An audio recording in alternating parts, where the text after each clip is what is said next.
welcome. Okay, YouTube working now?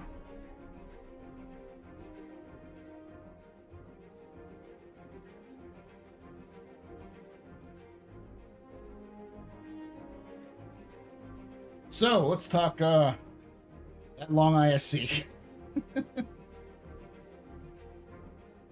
I have some opinions that I think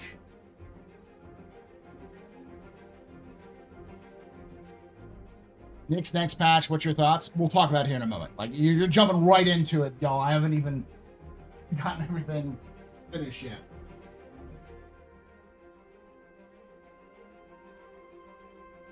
Also, to be clear, it isn't Nick's next patch. We're not getting Nick's next patch. We're getting Levski next patch.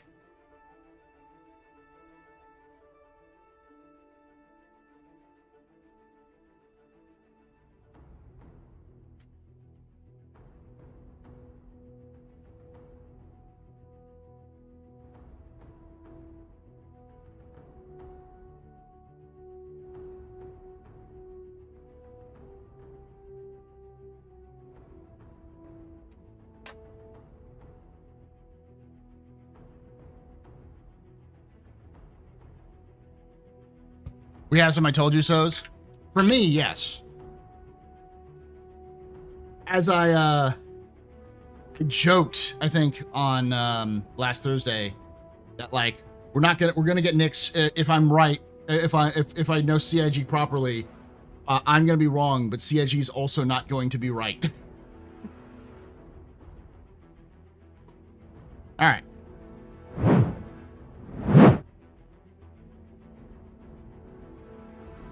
No, we're getting Nyx with planets. No, we're not. Absolutely incorrect.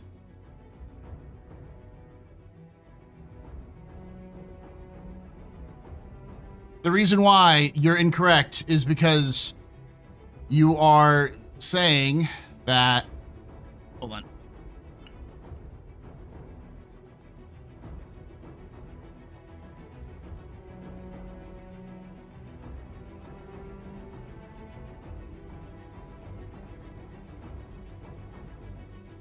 There you go.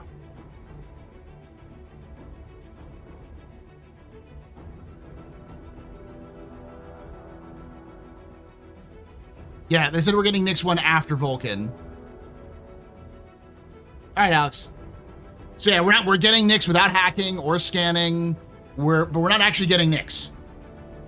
I like let's be very clear about that. This is not Nyx. This is Levski with maybe a couple things added.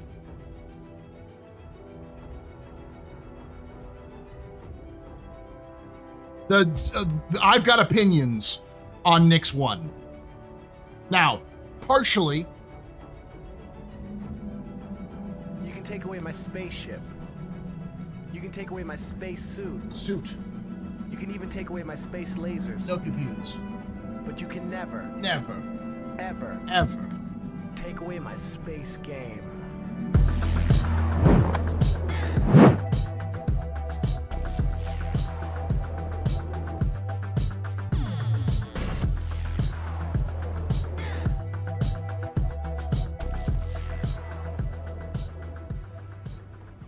Arkihan just resubscribed for 41 months. Thank you so much, Arkin, for that 41 months of support. You're very important, Pepper. Very impressive, Mr. Framing Pedestrian. You rock. Shots and cheers in chat, y'all. Shots and cheers. I'm going to call CIG out for what they did. As awesome as it is, the reality is that CIG realized that everyone was going to be mad if they didn't have any new features or some new big eye-catching thing by the end of the year. And they looked at what they had and they said, what do we have? And pretty much all of the feature teams said, nothing. And they're like, well, fuck. Is Nyx able to be released? No, we don't have everything done yet. Oh. Can we just release Levski? It's just Levski. Don't get me wrong. I want to go home too. I miss Levski. But let's not pretend this isn't just CIG doing what they did in the first place with Levski, which was slotted in because they had it.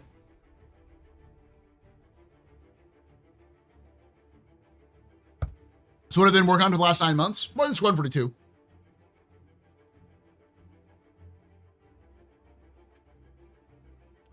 Am I happy about it? Sure. Is it pretty obvious that this is like here's something for you so you don't fucking get mad at us because we didn't release something? Yeah, it's clearly a bacon. They're throwing some steak out, some red meat for us to eat, so we can be like, oh look, new shiny, ooh look, new system. It's like, it's not a new system. Yeah, this meat's not even cooked.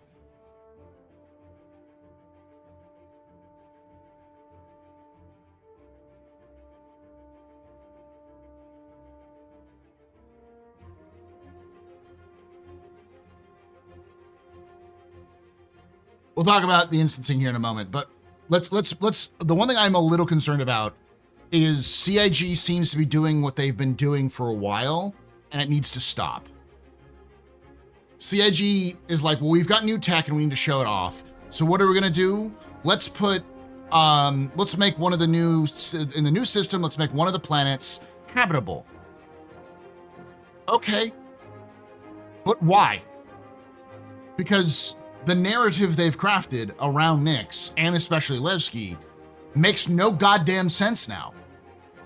Why would you live in a shitty space station that was abandoned by a mining company when you had a perfectly viable planet to live on? Not to mention, why would the UEE abandon a perfectly viable planet that doesn't seem to have any flaws with it that we can see? Especially at the height of the Mezzer era. Nyx 2 is a Venusian world. We don't have one of those yet, so it's gonna be, that's sort of a new experiment they're working with. And Nyx 3 is a gas giant. So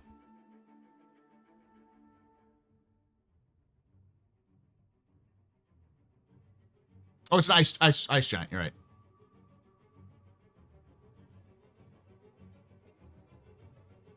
Later, Jin.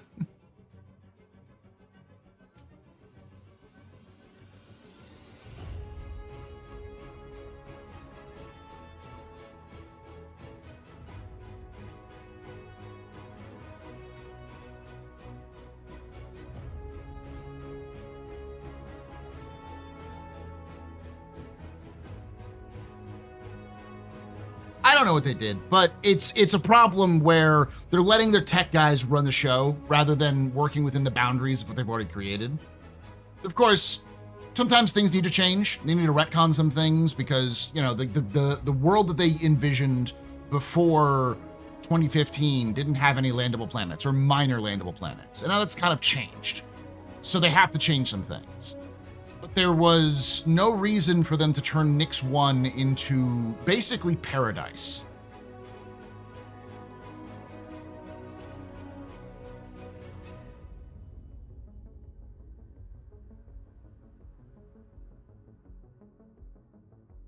Nyx 1 is for sevens to build our bases. What? Sevens? They had new blurbs, said they had new terraforming. So let me give you the breakdown of even the current like storyline that they're giving with like they even mentioned it in the Citcon. Nyx was abandoned. It was basically too expensive to do industrial scale mining, so they at the time it was discovered, so they used what they could and they left. Very similar to Pyro. But the sense that there was no like outlaws that moved in because there was no viable reason. Like effectively Nyx throughout its entire history is a joke. It's seen as an afterthought.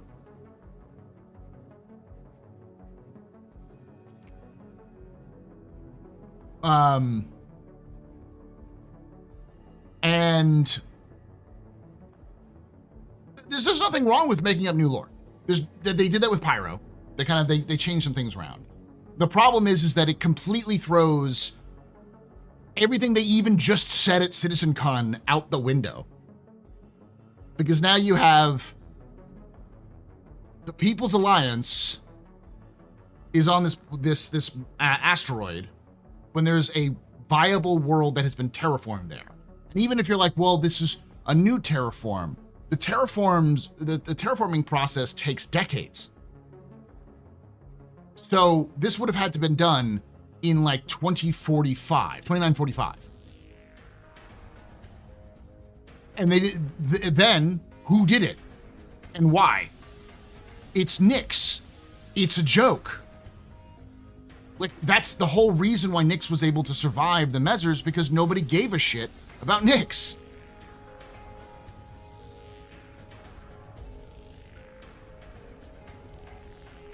Old lore, need to get with the new lore.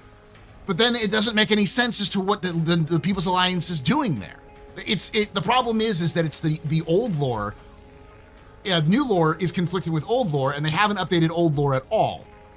But they want to have old lore and new lore sit together, which doesn't work.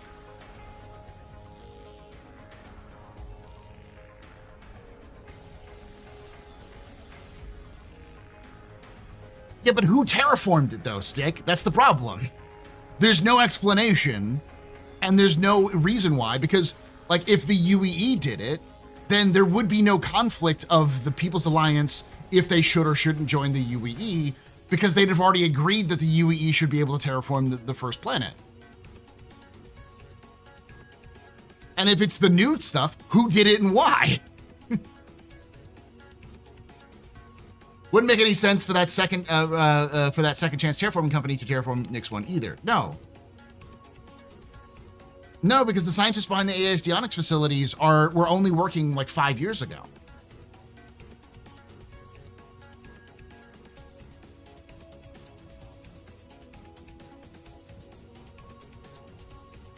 The fact that Nyx is barren wasteland is why this new terraforming company could have done this. But again, there's no indication that they did. And why would the People's Alliance let that happen? That would be like, well, we've got this place called Afghanistan. It's mostly rugged deserts, high deserts and mountains, but we have this new technology that can turn these valleys into absolute fertile lands. So we're just gonna do that, because if we don't, no one's gonna give a shit, because it's barren valleys. It's like, yeah, but there's the fucking Taliban. They will shoot at you.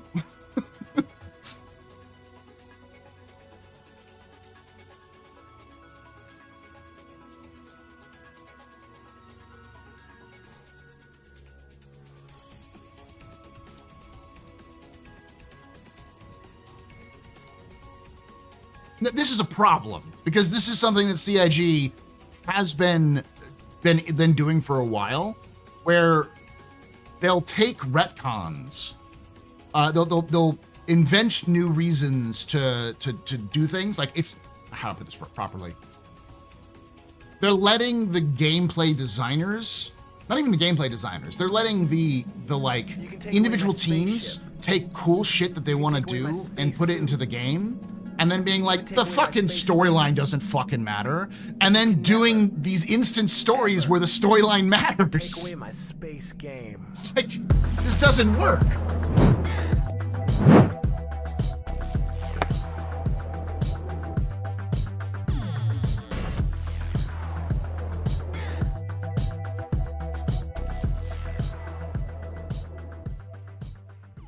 Womblissimo just resubscribed for 29 months. Thank you so much, One Blue Smoke, for that 29 months of support. You're a very important pub, a very impressive, perseverant pedestrian. This your fault. You're going to trust and cheers and chat, y'all. Trust and cheers. Like, the problem isn't that things change. It's a game in development. Things change. The problem is that they don't want to commit to change. They want to have their steak and their cake and eat it too. They want to see cake and be like, this is cake. We have cake. And then eat the cake while still having the cake be around, so that they can show off that they have cake.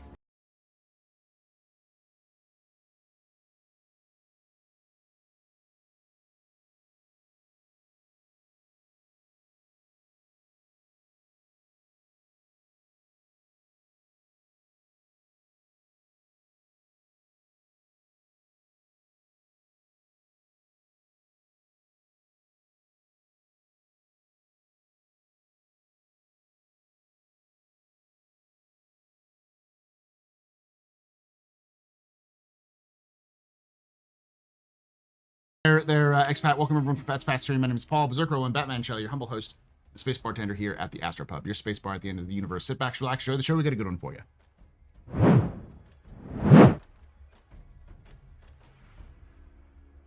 Hey, thank you, Bracer.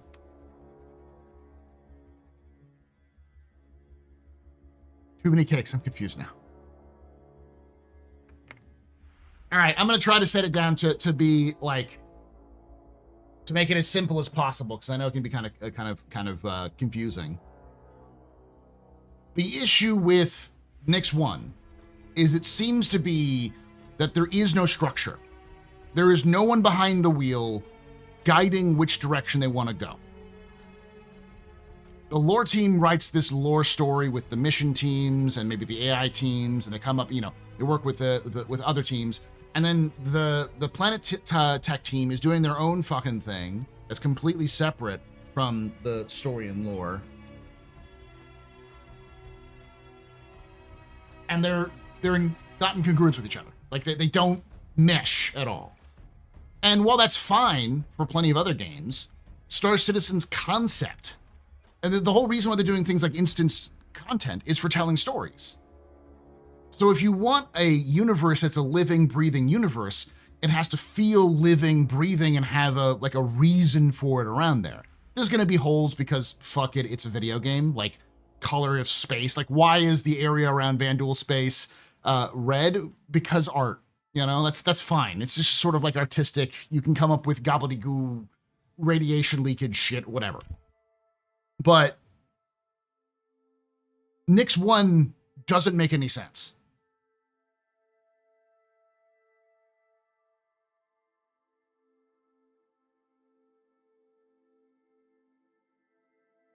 It's shown off tech, which means that they don't give a fuck about continuity. So it's like, why should any player become invested in any of these stories that they're making? Why should you care a shit about the 1.0 story?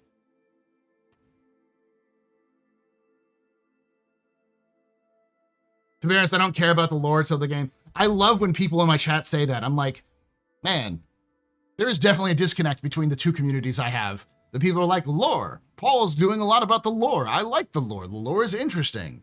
And then the people are like, I don't give a fuck. It's like, why are you here, dude?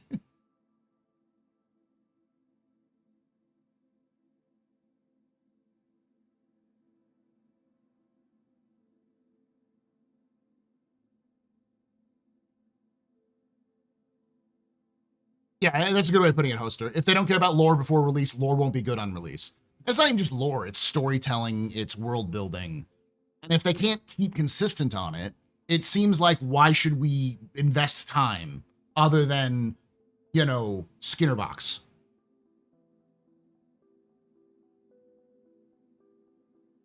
You've been part of the community since the inception. Do they ever listen to your takes? I don't know. Sometimes they do, sometimes I don't.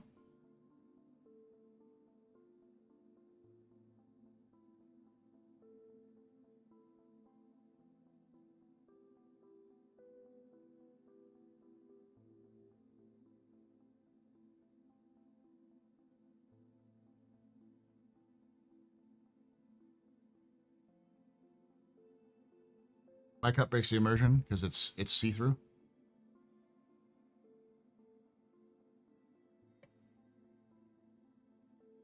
The other problem is that it's one thing to be like, well, we don't give a shit until it's released.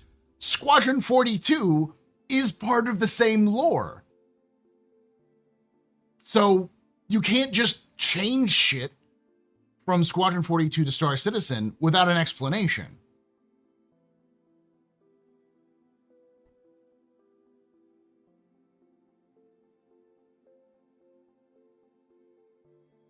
Yeah, it would be one thing if the planet was like, maybe overly, like, terraformed and had some issues with it. And they come back and saying, yeah, you can't really breathe the air there because it's just the wrong composition. So you can, but it'll like kill you slowly. Like, if it did something like that, I could see that. But right now it's just like, hey, here's paradise. Paradise. Like, literally right after they were like, yeah, no one gave a shit about this system, so they just abandoned it. It's like, what?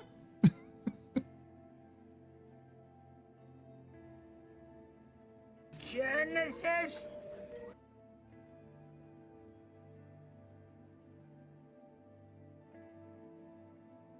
The thing is, and it's not just one place, it's reinforced throughout the storytelling of Nyx. Nyx is, at its core, a joke. No one has taken them seriously. They've never taken the People's Alliance seriously. They never really liked the system. They thought it was sort of kind of shitty. It's always been seen as this backwater where only people who are desperate go to live. It's sort of like not pyro in the sense where it's like chaos and lawlessness. It's like people who don't like the UEE, who don't want to live in the society of the UEE, might flee to a place like Nyx to go live, kind of thing. And I understand that they need to change some things because, you know, originally they weren't going to have landable planets. So having 2 planets in a ice giant, we're like 2 planets dead, ice giant you can't land on. There we go. So they're going to change some things to make them landable, but there's no reason for them to make them fucking like, it feels more like, ooh, Dagobah, you remember Star Wars? Dagobah, Yoda, let's do this. It's like that sort of like jingle keys shit. And it's like, what? Don't you give a shit about your game long term? Or is this just like, I want to make Dagobah? Genesis. Yeah, it's patronizing, is what it is. I haven't seen the next posters to throw now.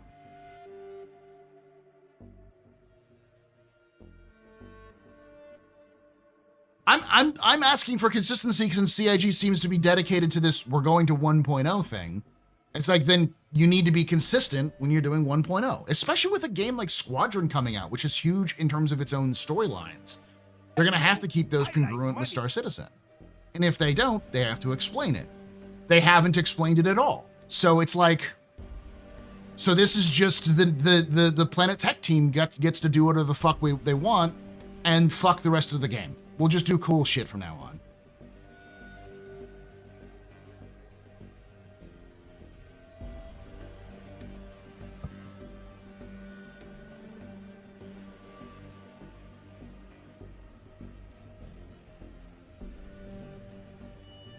It actually would be better being full Dagobah, because then we'd have an explanation as to why it's shit, because you'd immediately be eaten by some giant Yormandi or something. Yeah.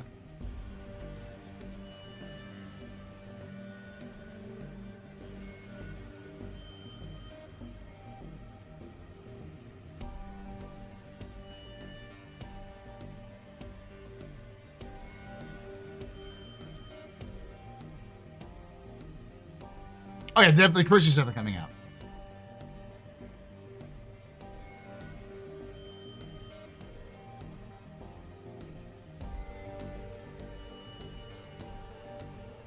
It's shiny new stuff syndrome. It's a concerning trend. They're already done it. Like, it's fucking the Pandora's box is opened.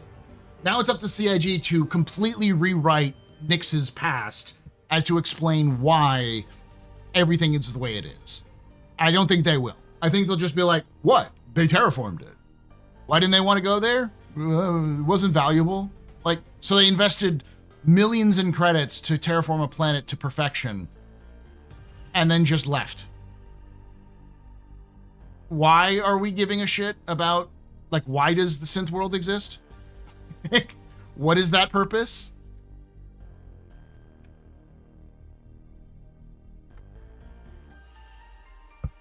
They want to test new biomes. How would they do that otherwise, though? Add moons to the add moons to the Neptune-like planet, the ice giant, and give each of them some of the biomes. You know, have it be like grassland and forest for one, and swamps and like islands, swamps, and wetlands for the other. Or maybe some grassland or something like that. Bingo bongo, you're done. Why wouldn't they want to live there? Because it's a moon. And it was done as some experimental technology they did a while ago, and it just wasn't valuable enough to stay. It's an easy in. Like, because they didn't have moons in the original lore, so they can just add them. It's a fucking ice giant. Of course they have moons.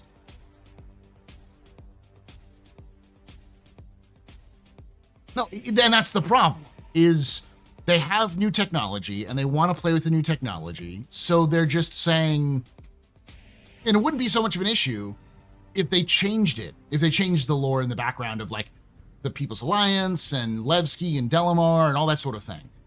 But they did not change that. They kept that.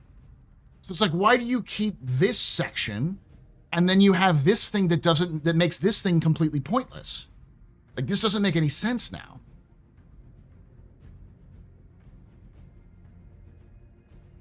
Vandul didn't invade. Okay. Let me do this stuff. Then, like, why did they spend all the time and money to terraform if the Vandul were there?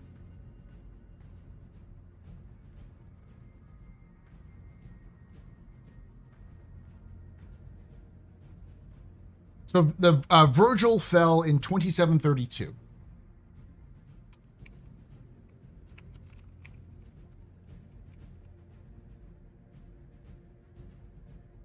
Nyx was discovered in 2582. Old lore could have changed. It could be changed in the future. And in 2618 is when the People's Alliance showed up.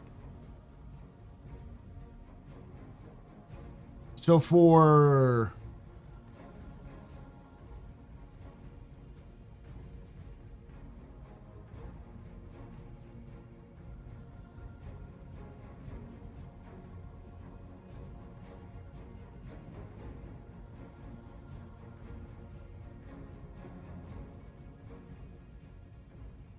they wanted a Vandal adjacent system so they could have their Vandal fights, but they also wanted to test out their new Paradise generating tech.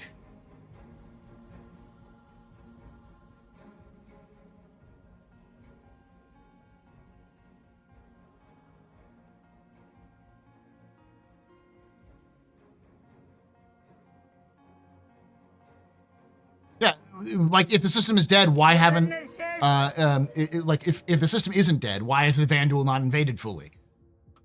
It was completely defenseless, and there's a whole world that they could just chew up if they wanted to.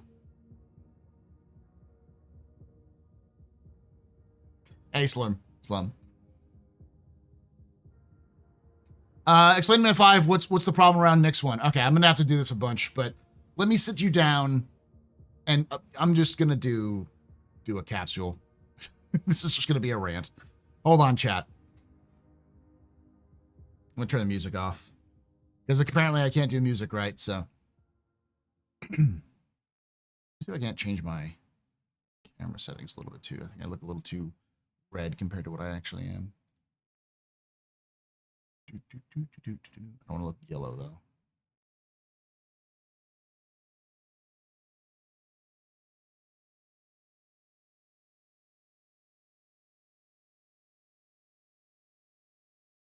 That's okay.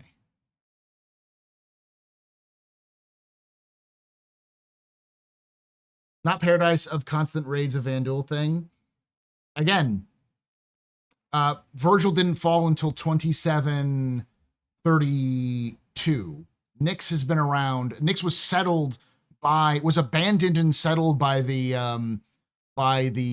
People's Alliance in 2618. Let me just do this. I'll do the capsule.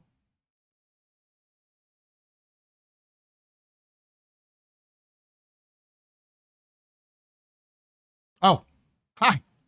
Welcome to the AstroPub. My name is Paul. This is a special capsule where I'm doing after the Citcon thing. We'll be doing a couple of these sort of Citcon retrospectives, reactions, and analysis sort of videos in the coming weeks. But this one's a little bit more of a rant, I guess. So, for those of you who don't know, and let me see if I can pull this up real quick. Citcon. There we go. All the tappity taps.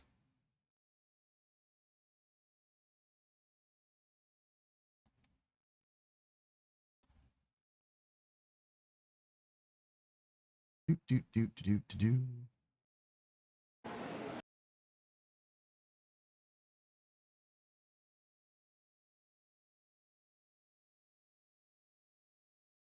All right. I'm going to redo this recording.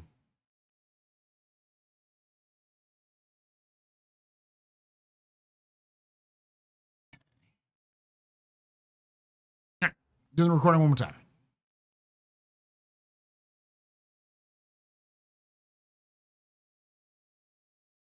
Oh, hi. Caught me unawares. Welcome to another Office Hours capsule. That's right, capsule. This is a very special one I'm doing on a Sunday because Citcon was yesterday, and I'll be doing more reactions, analysis, breakdowns of what we saw at Citcon over the next couple of weeks. And this is less of a analysis and more of a, well, it is an analysis. It's kind of like a rant analysis.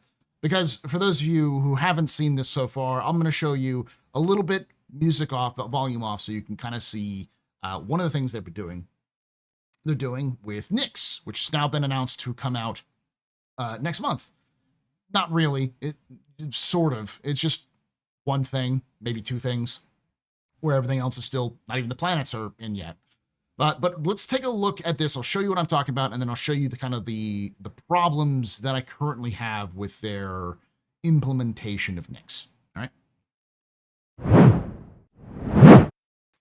So this is, I'm going to kind of skip forward. Here we go. So this is Nyx 1. Obviously, this is a work in progress that's not done, and it likely isn't going to come out with the first version of Nyx we're going to get in November. But as you can see, it looks great. Look at this, the swamps, the forests. I think this shows some, here's the wetlands.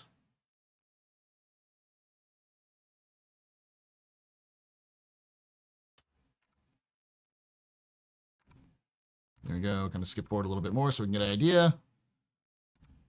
They're talking about the new technology that's in there, which we'll talk about here in a future episode, because it's kind of cool. You can see it's an amazing feat. I think the technology they're making is making the game look beautiful, more than I've ever anticipated it being. It looks almost photorealistic at times. They just kind of talk about height maps and such.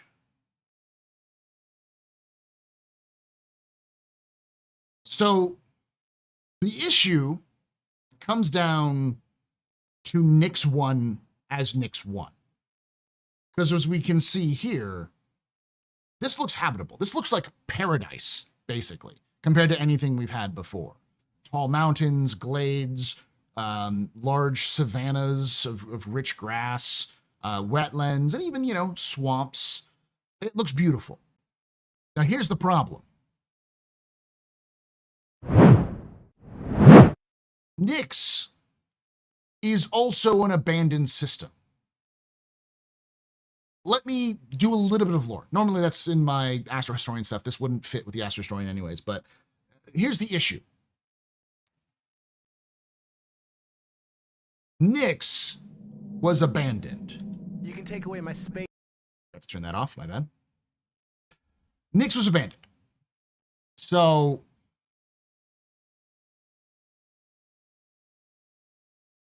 discovered first in 2582 during the first the the First.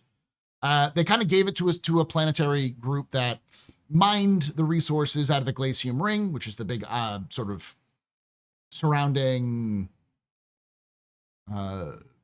asteroid belt around the star. And then they left. And then in 2618, a group called the People's Alliance fled the Mezzer rule and took over the central mining hub, which they then renamed on the asteroid of Delamar, which then remained Levski. That's been the same story for a long time. And the result was they were ignored because they were too small to really care about from the Mezzer's perspective, and the system itself wasn't worth fighting over because it was effectively abandoned. Now, this is where the problem of Nyx 1 comes in. Because Nyx 1, like I said, looks like a paradise. It looks like it's very habitable.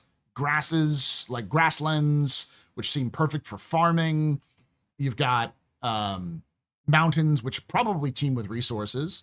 You've got forests with its own resources. You've got wetlands and swamps. This place looks like it was very habitable and likely very like reliable or very interested for. People would be interested in living there. Even, I'm sure plenty of people watching right now want to go build their bases on Nix 1 from what they've seen.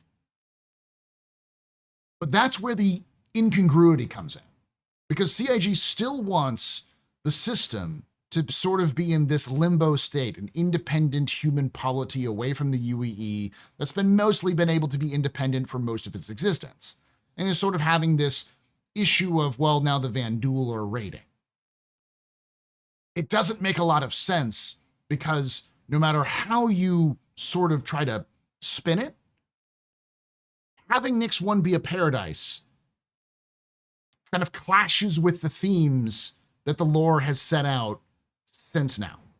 Now, I'm not the kind of person who's like, the old lore must stay forever. Things change, that's fine. But in this case, it seems like CIG doesn't want to change the old lore, but they want to change the old lore. They want to change the lore that was already put in place about the planets without changing the story of the People's Alliance and the reason why they were left alone and how they were able to exist in the places they are. Especially with them not having apparently any involvement in Nix 1 at all. So there is if Nix 1 was terraformed under the original owners, then why was it abandoned? Terraformed worlds are very hard to come by in the lore of Star Citizen. They're not super common. Most planets have something wrong with them in terms of their terraforming process. So having a world that is perfect for like life, for not just life, but civilization to thrive, doesn't make any sense, is to just put a lot of resources and time into doing so and then leaving. So the original creators couldn't have built this and then abandoned it, unless there's something wrong that we haven't seen. And so far, it doesn't seem like that.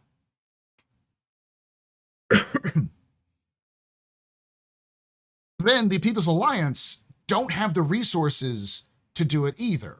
It's a very time-consuming and costly process. You can look at Squadron 42. There's a section in Squadron 42 where you can see that the terraformers around one of the planets, this is actually one around one of the moons, you can see how big they are and how costly they have to be. So it can't be recent because the People's Alliance haven't done so. Now, people have pointed out, well, there's that one blurb about them doing terraforming recently, being able to re-terraform worlds and make them better. Well, that's great. But why would they do it in Nix?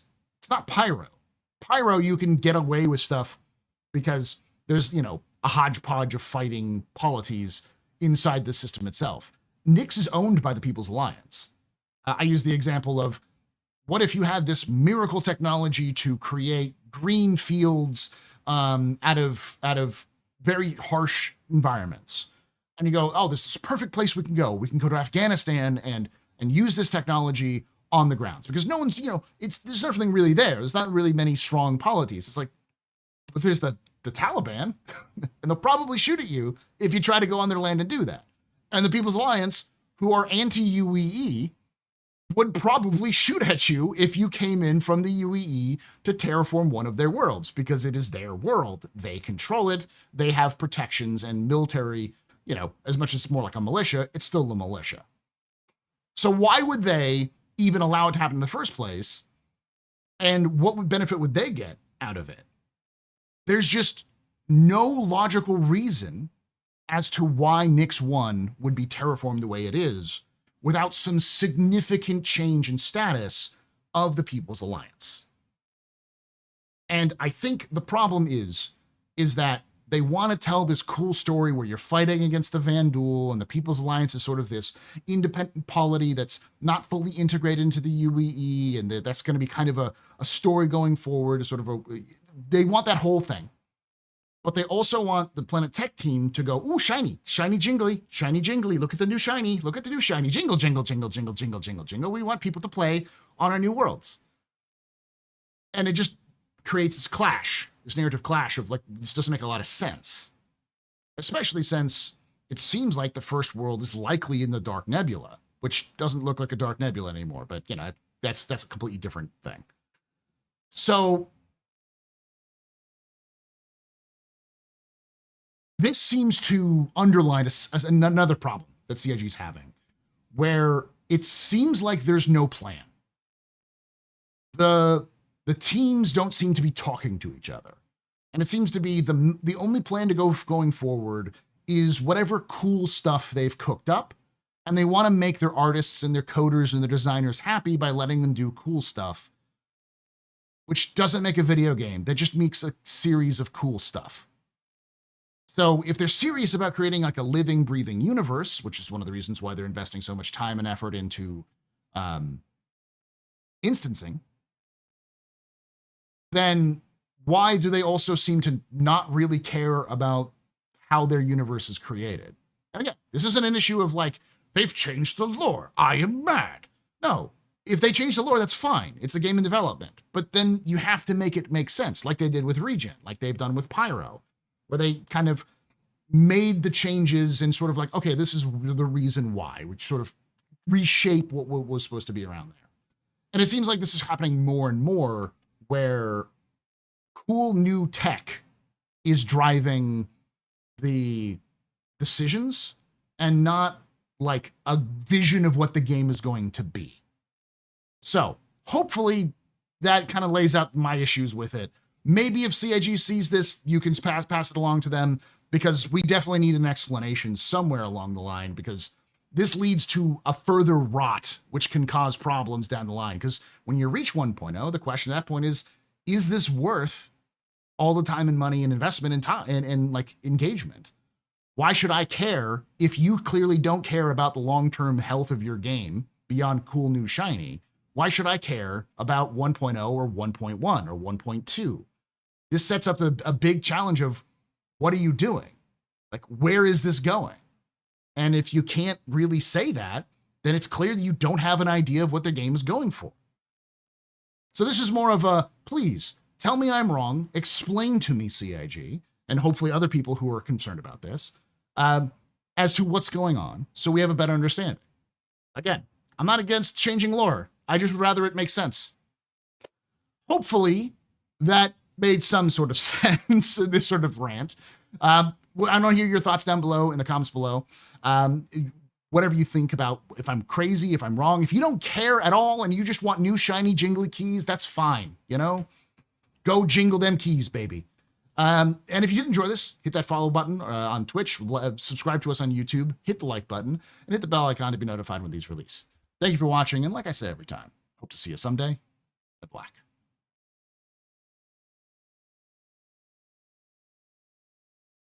There we go. Hey, Boo Stuff.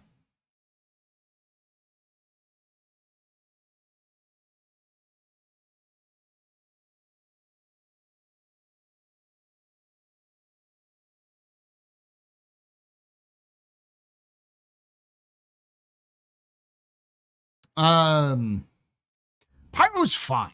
Like, I understood why they changed Pyro. It was the second system they ever made. And to be fair, Pyro was never really it was never really fully developed. It was always a system that sort of hung at the edge of gameplay. But here's what I'm going to tell you this, because I've been holding off on this. And if you don't want spoilers for Squadron 42, I'm going to do this when I'm done. Okay? Because this is something I have to say in order for it to make sense as to why this is concerning. All right? So, right now, if you don't want spoilers, meh. And then when I do this, you're good. Okay? 3, 2, 1. Nyx plays a prominent role in Squadron. It is in Squadron. Not all of it, but part of it. It's a major plot point.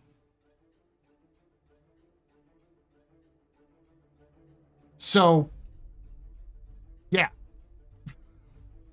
It's not much of a spoiler, but that's one of the reasons why I'm like, what the fuck are you doing?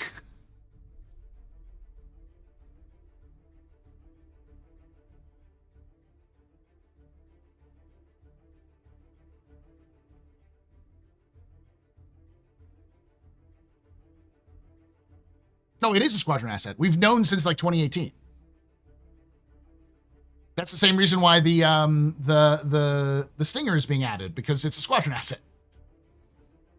Those two ships were squadron assets. They were just like, probably didn't take as much time to convert into usable assets and Star Citizen, so they just did that.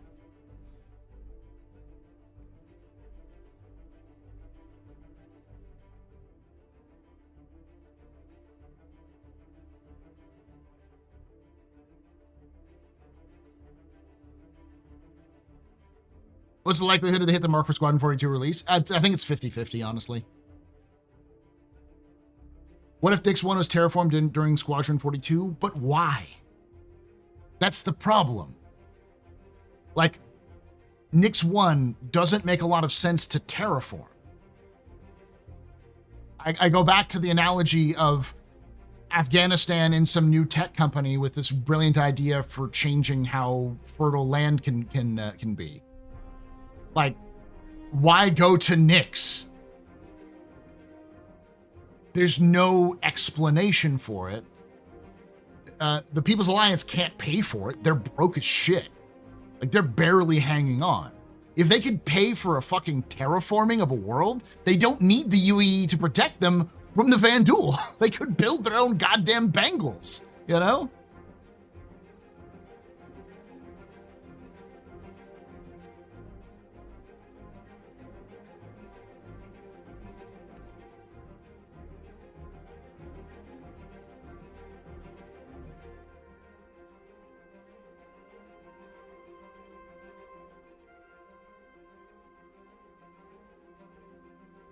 They're in a lease to own on the terraformers. You don't actually, so the terraforming technology has been, and this is in Squadron, we've already seen it, but we've known in lore for a while that terraforming technology is expensive because it's all bespoke. You have to build them. The platforms may be similar, but the way they're designed and the way that they're tuned is unique for each planet you do. So you can't like build a universal terraformer, ship it to a place, and then like assemble it in station. You have to carry the parts or the materials to build it in situ and then use it for like a decade while feeding it materials. And then afterwards you break it down. And if you're lucky, you can use some of those parts for something else, but most of it is useless. Addison's only been around for 5 years. And again, Addison is part of the UEE. The People's Alliance hates the UEE. Why would the Taliban listen to Germany or the United States? Why would they let that happen? What's in it for the People's Alliance? But there's new terraforming tech, Paul. Okay, then why did they let it happen? Like, that's the problem. What's the fucking reason for it? People don't just show up and be like, I'm gonna terraform this planet. It'd be like walking into somebody else's backyard and starting a farm. Like, people are gonna say no at best, and at worst, you're just gonna get shot.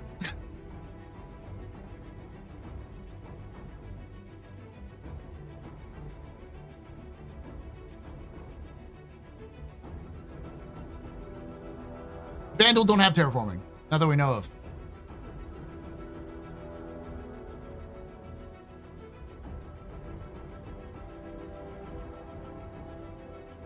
The way I see it is the UE offered to use the new terraforming tech on Nix 1 as a test run. In return, they would get the planet to use and protection from the Vandal. View it as it is. That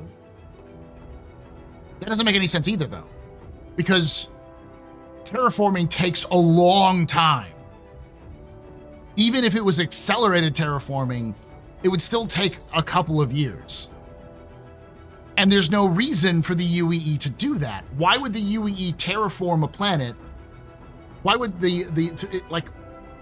Because they're not even getting the UEE to defend them. They're getting a fucking security company. They're getting, what's the name of that like mercenary company that the US used to like to hire a lot? It was like BlackRock or something. They're getting a mercenary company. They're paying for a mercenary company to go to deal with them. Blackwater, thank you.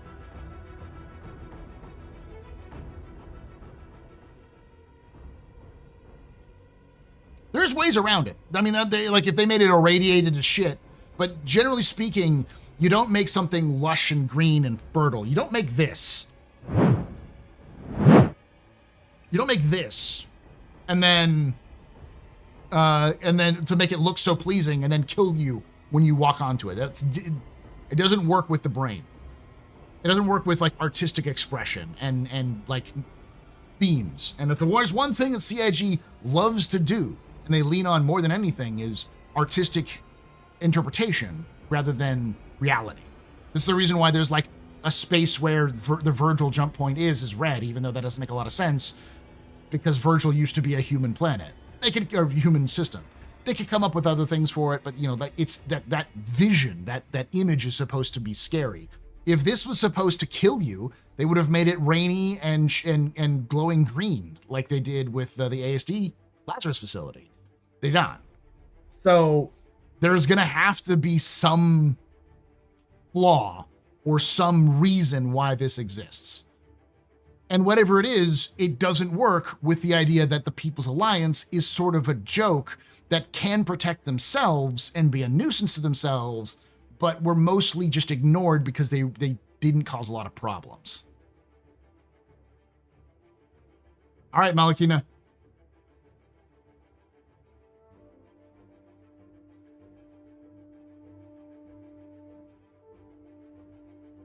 I don't know how you say this discussion makes no sense.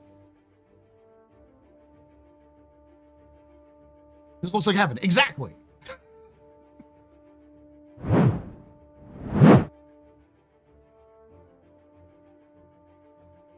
If it isn't Star Citizen's timeline set way after Squadron 3, only 10 years. Squadron 42 starts in 2945.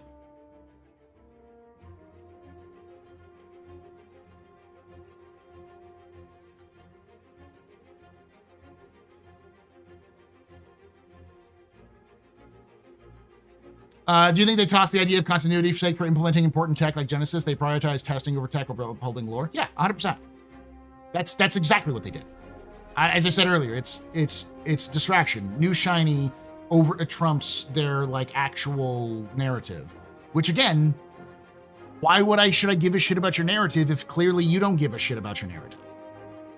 And it wouldn't be such an issue if they didn't make this entire year about narrative. And they're clearly wanting to make next year about a narrative.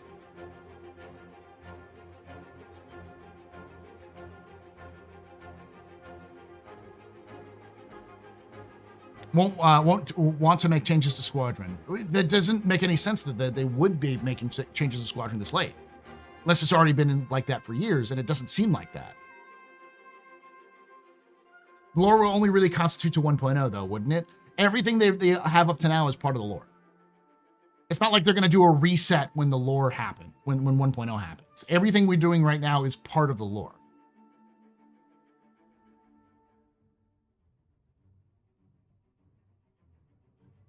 People's Alliance is new them messing with the Vandal might put a target on the UEE as well. So there's an incompetent factor you're looking for.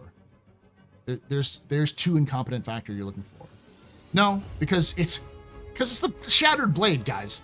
The Shattered Blade isn't People's Alliance. They're a separate group.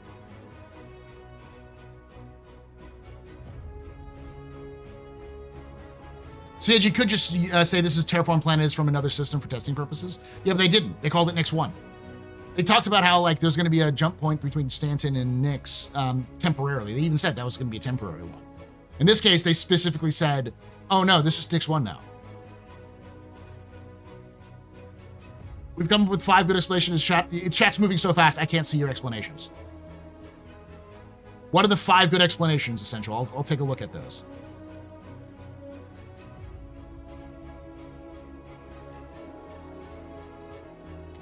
The Stanton and Wormhole is not part of the lore either. Yeah, but they even said explicitly That's a temporary one. Eventually, that's going to go to Castra.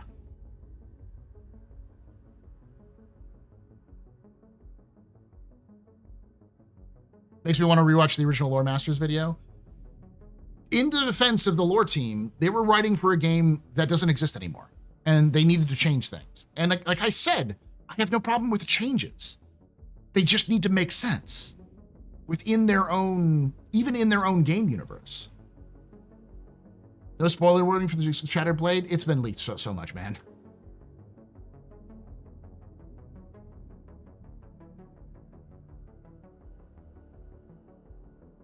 It's literally in like the very beginning of the storyline for that either. The name isn't the issue.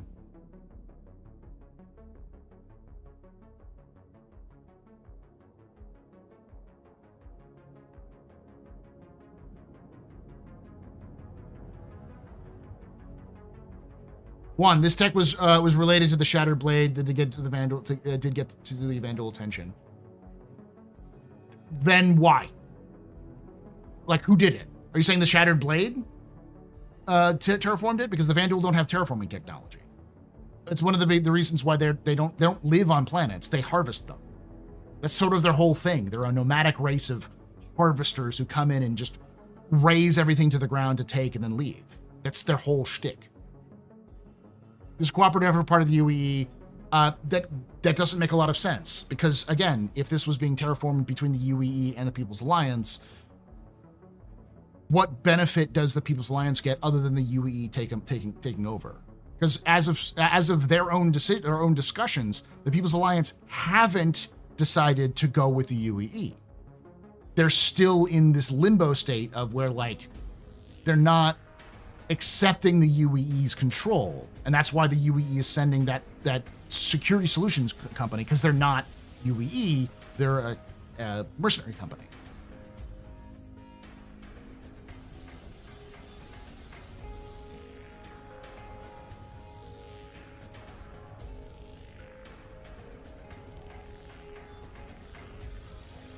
Intersect, thank you.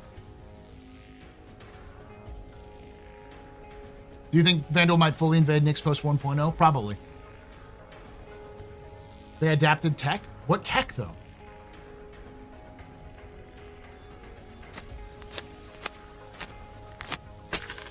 Hey, a tip! Tuck, super short at $5. Not trying to spam, but I don't think you saw this explanation. But do you think the nature of the planet healed after the company left the Nyx system? I mean, that'd be a really weird thing, possibly. But there's just not a lot of explanation for it. It just miraculously healed. You think that CIG would say something about like, oh yeah, there's going to be some investigation missions as to how this planet came about. Why are we even having this conversation? Game in development will test new things to lore be damned until 1.0. Because if they have no idea where they're fucking going with their lore, why the fuck should you give a shit about the game post 1.0? Thank you, Wildly Coyote. It's a question of competence. Dem biddies. Would you accept them saying that it is a temporary thing to showcase planet tech? Yeah, if they said that, that makes sense. But it's not what they said.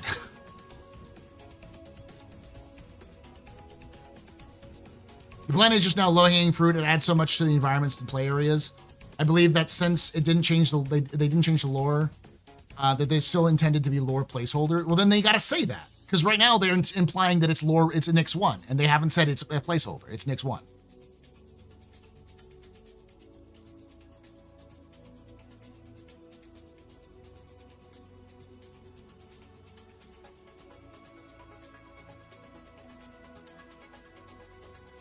An answer to the UEE wanted to use Nyx 1 as a testing ground. It worked by granting PA access to a habitable planet. If not, they lost nothing. His test site was traded for protection. I don't see that. Like, you got to remember, the People's Alliance don't like the UEE.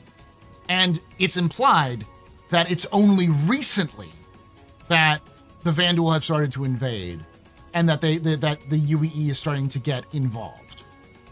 Planet tech, like terraforming, takes a long time. So it wouldn't make a lot of sense there.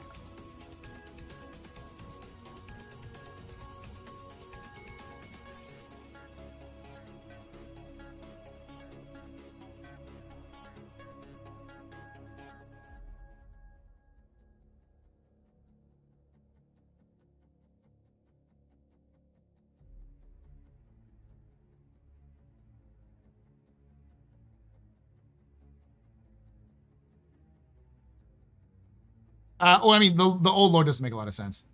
The Nyx 1 was a coreless world that had been mined clean.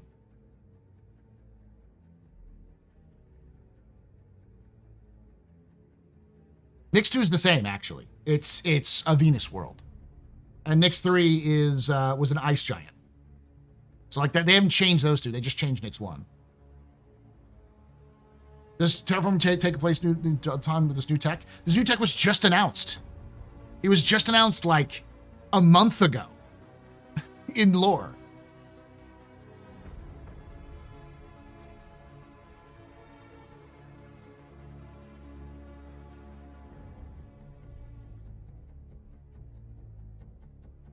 They're literally writing the story as you play it, which is a fucking awful way of writing a story. Like, how am I supposed to believe that CIG has a plan for 1.0 story and beyond if they're just making shit up as they go? That's like, that doesn't give you good, like, idea of, like, the universe they want to build. It's not a living, breathing universe. It's whatever the fuck they want to, lol, fucking throw it into the fire.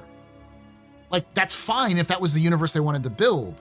But they don't want to build that universe, apparently, toward them. So,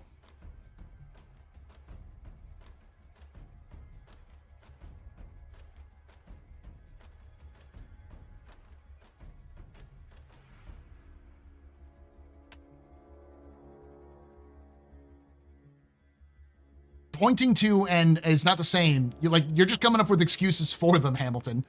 All I'm saying is CIG needs to explain what it is. In some way.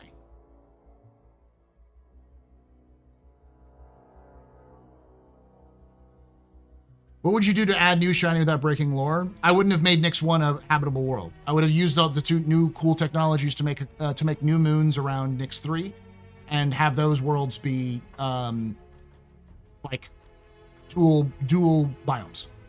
Or even just have one moon that's like that. It's the moon. Because A, it's new, and you could have a lot of different like excuses for it. It's a moon, so it's not as big as a planet, and it could have been used as some sort of experiment, like what Asa's been trying to say.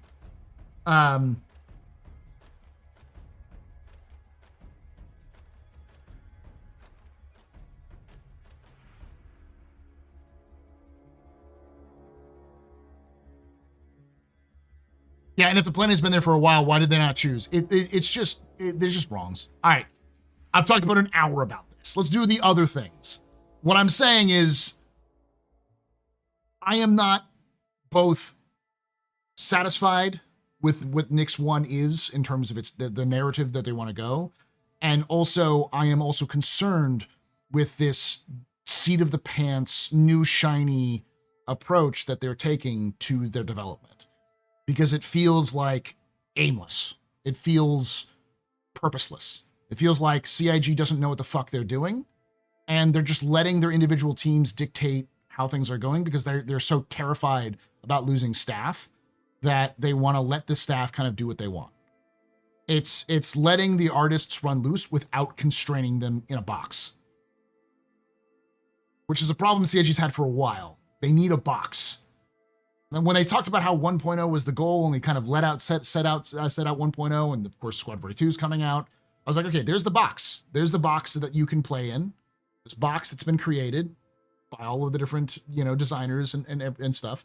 We've got this box. Let's work with the box. It's what every other game development does.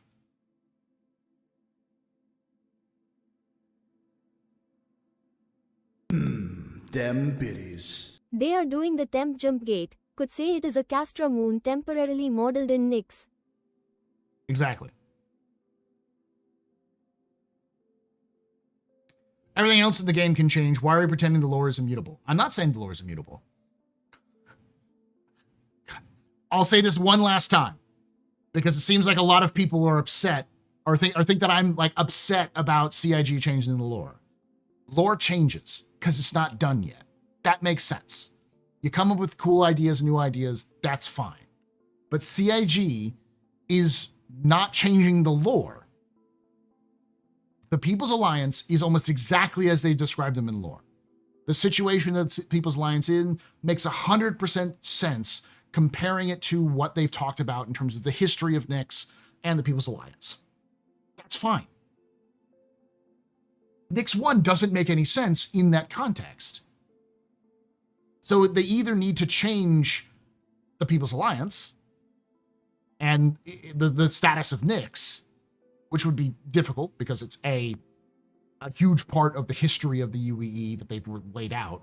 Like, for instance, the founder of Crusader was smuggled through Nyx to get to Xi'an space. And the reason why he was able to smuggle through Nyx was because Nyx was, no one gave a shit about it. Which doesn't make a lot of sense if there's a fucking habitable world there. So, like, it's just the changes need to make sense. If you're going to change things, then you got to keep everything within the context of the changes.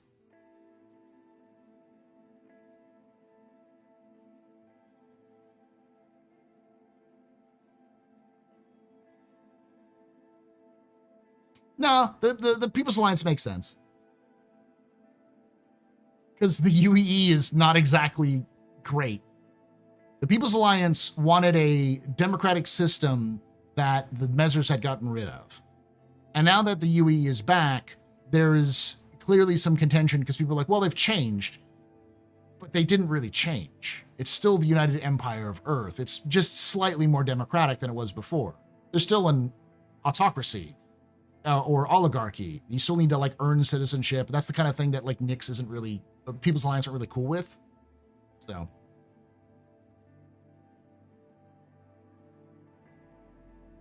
It's okay. Most people understand what you're saying. There's some people that doesn't have the problem. You explain it quite well. Well, I just think people come in at the wrong time and they're like, what? Well, this is great. Just Google the terraforming and Sarsen takes between 50 to 100 millions of years. I think they've been able to get it down in some cases to like 10. Like Virgil was, Cyrene was terraformed in like 10 years.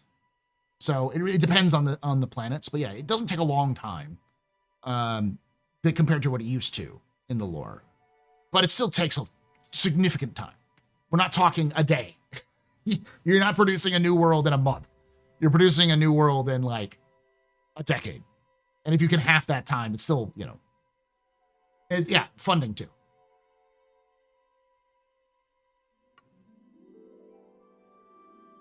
7 days. Genesis?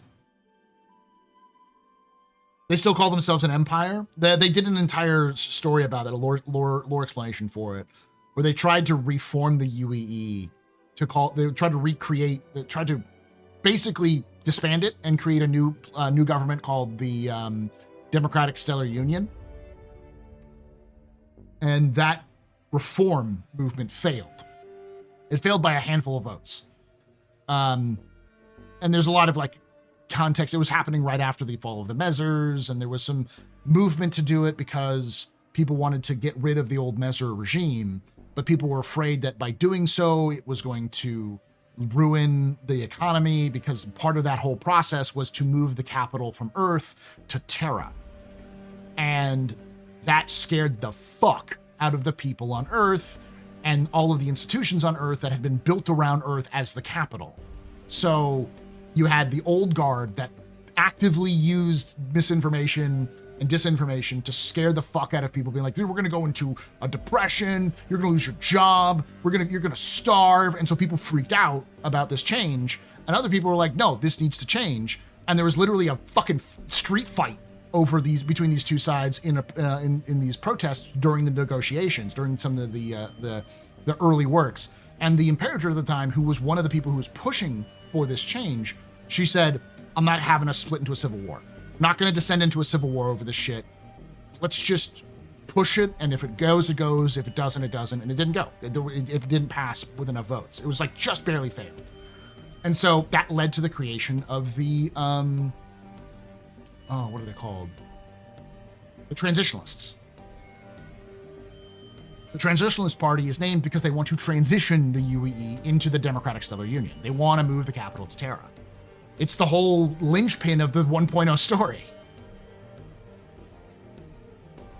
So there's Earth and then there's Terra. Earth is Terra is a separate planet in the Star System universe. It's technically called Terra Nova, but no one calls it Terra Nova, just Terra.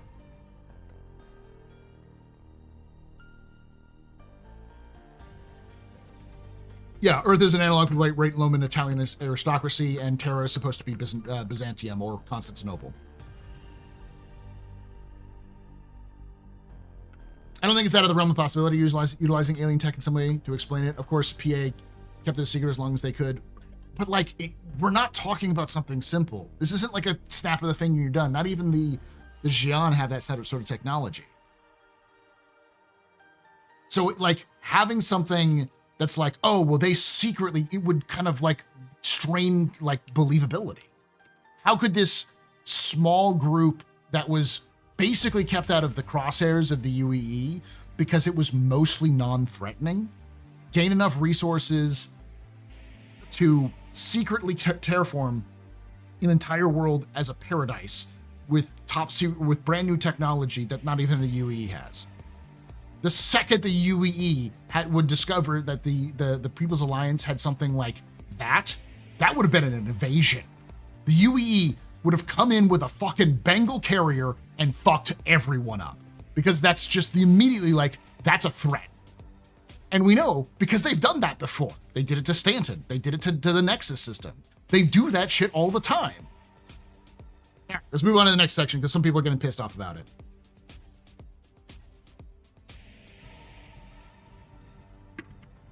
I don't know why people have issues with the it's clearly they're worried about people talking about instancing. Somebody asked earlier about instancing. Instancing is fine. Instancing is needed. It's been needed for a while. Because there's two things CIG either needed to do. They either needed to learn how to develop missions and events for 700 people, or they were going to have to create like border zones for just the people they want for the missions they build. Yeah, it's important for PvP content too, because you want to be able to balance PvP content instead of it just being whoever has the most number of people.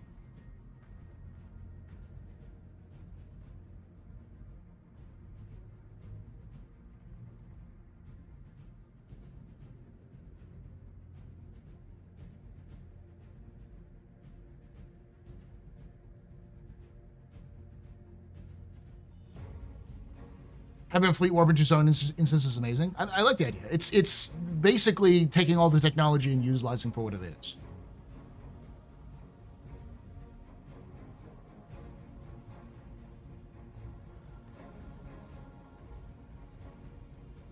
Yeah, it's necessary. Like they talked about how they're going to do it. I think they passed over a lot of people that they're going to do it for their intro missions.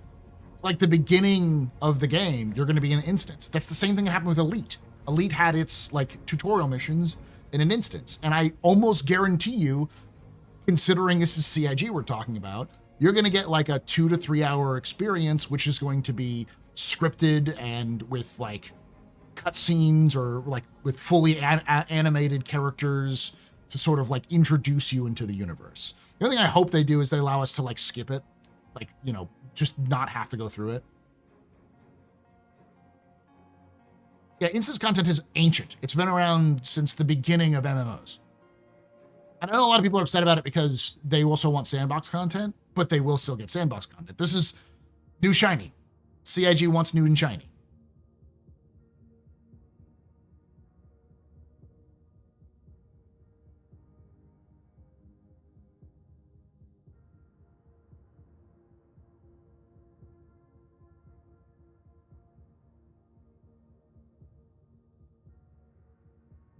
Pyro and Nyx will have plenty of sandbox. Yeah, it'll happen eventually. Question. Oh, God. Going back to Nyx 1.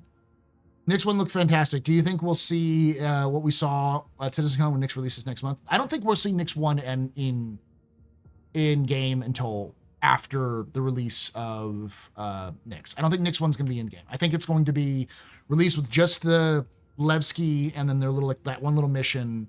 And then, like, maybe in the first patch of the year, we'll see Nyx 1. But, like, Nyx 2 still is in concept. It's like, they haven't even started it. So, and Nyx 3 didn't even have pictures. So...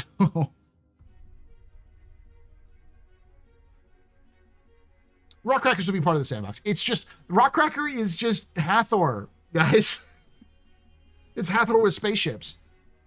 Like, it's all it is. Which is great. It's like reusing what you know. And then they know, they're like trying to take the lessons from Hathor and work on it, you know? It's Space Hathor, yeah.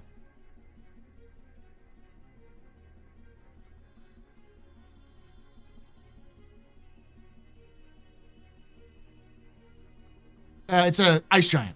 Super shoot. Nyx 3 is an ice giant. Like Neptune. Or Uranus.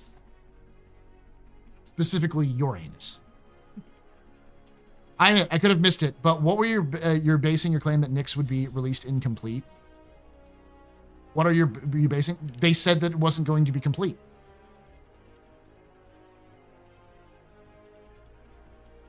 Like they said it in there. Let me show you. Let's go back to the very beginning of the video.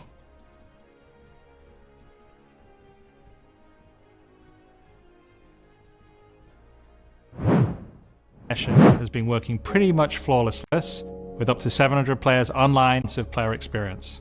I couldn't be prouder of the team. They delivered something no other online game does presently. There may be other games out there that claim large player counts. Of course, there will be continued improvements to server meshing and to Star Engine, but having moved past this last big technological hurdle has allowed us to finally focus on quality of life and stability improvements, something that has long been overdue. We're about to deliver our 9th patch in 10 months, with content that has brought Star Citizen storytelling into new and exciting directions. We pushed more than 24 features and more than 2,000 bug fixes. And while there is still a long way to go, the game has gotten more stable, performant, and fun as a result. We see this in player metrics. More of you play every day. The daily average users is up 45% from last year, and your play time is up 15%. So more people venture out into the verse and stay there longer than ever before. And through all that, we've told the dual stories of the Frontier Fighters Assault on Pyro and the moral compromises being made to combat the regen crisis. Now, ladies and gentlemen, Chris Roberts, a floating head. No, this is Holly. As those stories come to a rest for the time being, it's time to look forward to the next chapter of Star Citizen, where the instability in Pyro and the callous actions of some pave the way to new adventures, new locations, and new threats. Last year, we announced our next star system would be Nyx, home to the People's Alliance of Levski and bordering the Vandal threat. Today, we're proud to share that your adventures in Nyx begin not next year, but next month, when Star Citizen's 3rd system comes online in Alpha 4.4. 2 new systems in 1 year. That's only possible because of the tireless work of our development teams, server meshing accelerating what's possible, the support teams behind the scenes, and most importantly, all of you. Now, I do miss that we're not all together under one roof this year, but in many ways, we're more connected than ever. Across the globe, many of you are gathering at watch parties, 9 of them with our developers in attendance, and countless others springing up in communities everywhere, and all happening simultaneously today. So even if we're separated by oceans and continents, we're bound together by the same passion for space, for discovery, and for this incredible universe we're building together. Whether you're at home or alongside your crew at a watch party, grab a drink, sit back, and let us take you inside our up-and-coming plans for the next year of Star Citizen. Okay, so you didn't say it here. Continue to unveil new Nyx or the Lazarus, several major locations. Star Citizen experience, so going to you to disarms operates the verse. Nyx goes to full content development. With the foundational technology now in place, the content development of the game is no longer restricted, allowing us to forge ahead with building out our first 5 star systems. Nyx will see the much-loved Levski landing zone added back to the verse, while also bringing you one of its most iconic landmarks, the Glacium Belt. Here, you'll experience a new combined arms operation that will introduce new factions and new adventures for you to discover. With this edition of our 3rd star system, we're also going to do something that's at the heart of the entire Star Citizen experience, and that is to build it right in front of you. As we have done this year, with the addition of several major locations, such as the Hathor facility or the Lazarus complex, we will as we have done this year, with the addition to build it right in front of the entire Star Citizen, we're also going to do something that's at the heart of the entire Star Citizen experience, and that is to build it right in front of you. as we have done this year with the addition of several major locations, such as the Hathor facility or the Lazarus complex. We will continue to unveil new Nyx content throughout the year. It's a slightly different approach to how we deliver Pyro, but we feel this gets the content into your hands sooner and shows our intent as we continue our march towards 1.0. I'm so incredibly... Yes, also, let's take a look at when they talked about the planets.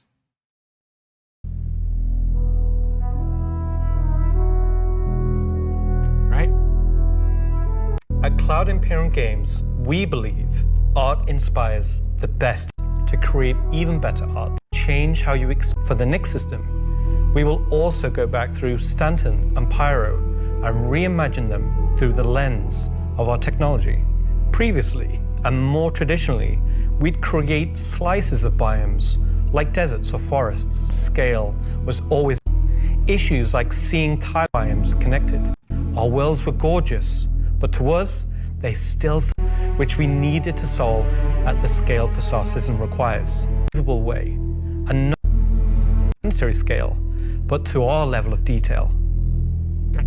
Here's where he goes over it. This is how you can see exactly what's going on. With Genesis, we've made a complete paradigm shift to how we do things. Biomes are now created based on the physical data sets. That looks fucking amazing. With the assets being spawned whenever and wherever the correct criteria is found. So when you see a forest or a meadow, it's no longer because an artist painstakingly crafted it there. It's now because it simply wants to be there. It fits inside our rules. Genesis also ties into our other gameplay systems. Our new planets are built from the information we create for our different datasets, like height maps, humidity, temperature, soil type, soil amounts, geology erosion data, to name but a few. This means you can now tell where to find valuable minerals as the geology. To answer your lore issues, the game in that video is what I want. You don't give a fuck about continuity. You just want whatever is jingle shiny. That's fine, Crucible. That's not me. Looks like it would be suitable for it. Where scree piles exist below sheer cliff faces, and where rocks have broken off over time due to erosion. Hey, Big Brick. Of course, these new tools still give us the ability to direct the look and feel we want. The attention to detail from the tallest mountain to the smallest flower is still our core DNA. With Genesis, we can now keep that detail-orientated mindset as we focus on the quality, and it provides the quantity. Genesis provides. It's great. Like, I'm not saying that Genesis is bad. It's fucking amazing. Like, what they're doing here is insane, and I'm glad they're doing it. I just want an explanation. Just why they're doing with Nyx 1. If it was just, this is just some testing we're doing, we're gonna put something else there in the future, and because we wanted to be able to have people play and kind of stuff, like we'll have Nyx 1 here.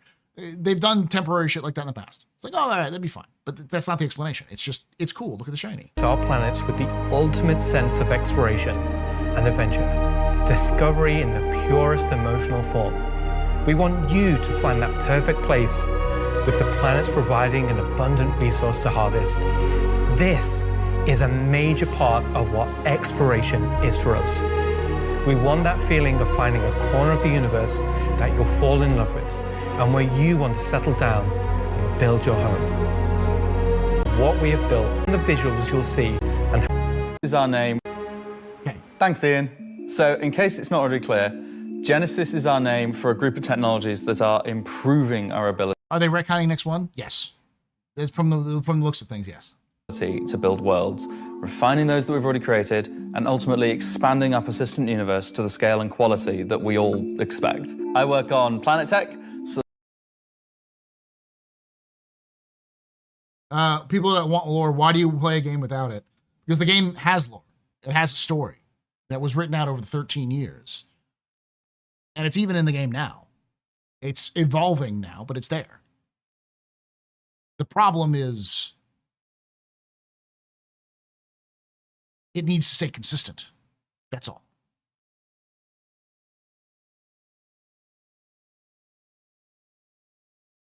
Let's talk about how that's continued to evolve since our presentation last year. And instead of just highlighting some really cool biomes that we can create, let's go ahead and show how all this work applies to the upcoming planets of Nyx. So there are 3 planets in Nyx. Nyx 3 is... So, notice how this is concept art. They show nothing but concept art for Nyx 3. So the likelihood of Nyx 3 being in there is 0. Next month? 0. No chance in fucking hell Nyx 3 is in the game. Is a gas giant, and I think it's blue. It's not going to surface. I don't really know.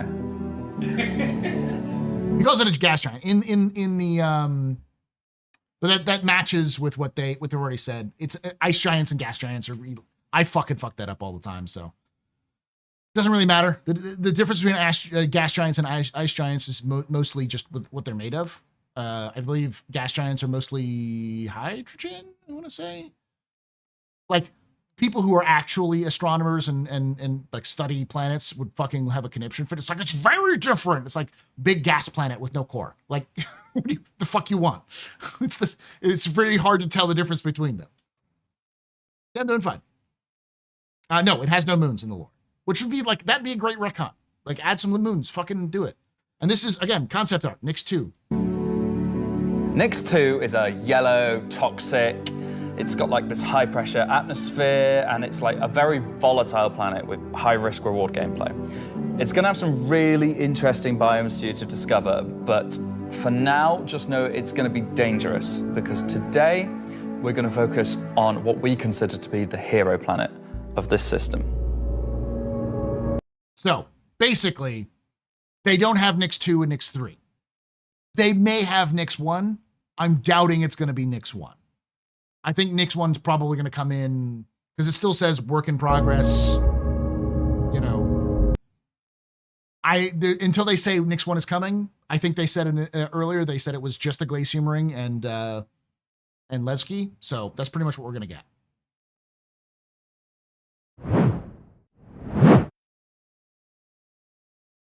Nyx 1 when base building releases. I think Nyx 1 will be probably February, March next year. At the latest.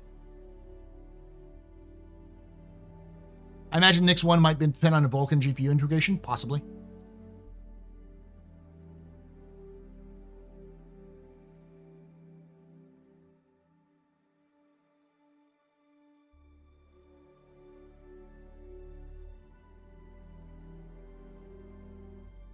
CIG made significant changes to Pyro, Paul, yet I didn't hear this level for station before. Why is the current disappointment pronounced? Why is there, where was the outcry for Pyro then? Pyro didn't change.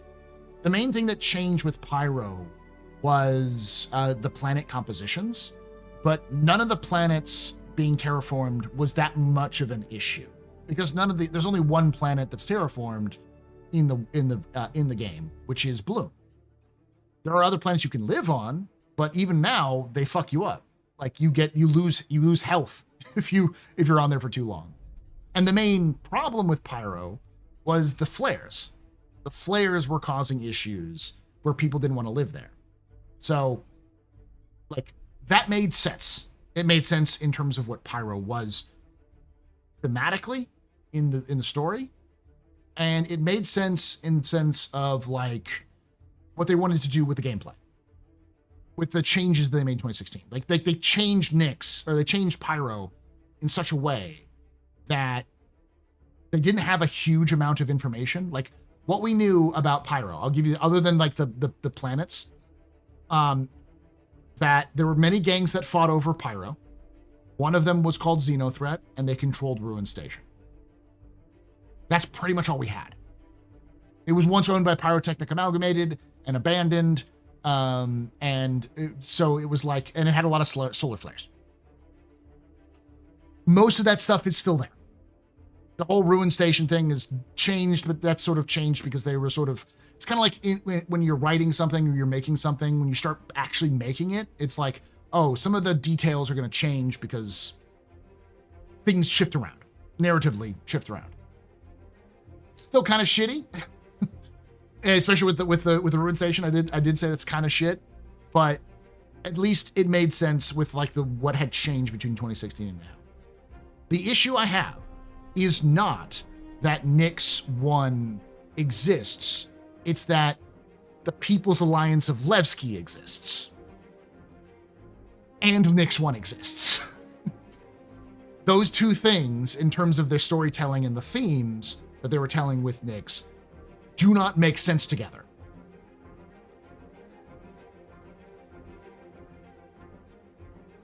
We also haven't gotten the solar flares, which makes the livable areas difficult to survive in. True, but those are still planned on coming in, as far as I know.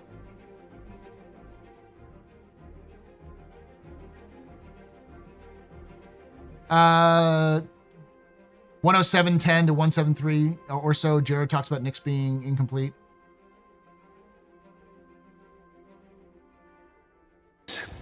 Probably would have been good to find out before the show, huh? He's so afraid. Either way, if you missed the pre-show and are curious if you won, you can check the replay after we're done here today. All right. Hey, Victor. I just realized that my bosses, Chris and Sandy, are sitting in a movie theater watch party in Switzerland right now. A completely captive audience. So real behind the scenes here. This is especially torturous for Chris right now because he's super excited about the next segment we've got coming up. Aren't you, Chris? And you're just... You just want to see him terrify Chris. Because he didn't say anything about Nyx being incomplete. Because you were chatting with friends. Hi. It's not the lawless wasteland of Pyro many folks have been speculating, but an independent system with its own set of rules and laws and multiple ways to get there. It's an exciting time for everyone at Cloud Imperium Games because, as the architects of our persistent universe said at the start of the show, the foundational tech that we've been building for so many years has now unlocked us. All right, so I've probably pushed my luck enough. Let's get to the next thing. When Nyx arrives next month, it'll have Levski, the Glacium Belt, and the new Welcome to Nyx operation we just discussed. But throughout 2026, we'll also continue to build the star system out with new features and new technologies that will not only set Nyx apart and give it a unique identity from its sibling star systems, but continue to set Star Citizen apart from other video games altogether. Now at this point, if you're running one of the watch parties, you're going to want to crank your speakers up for some brand new music from the maestro Pedro himself, and let's take a look at some of what the next year has to offer for the Nyx system. Yeah.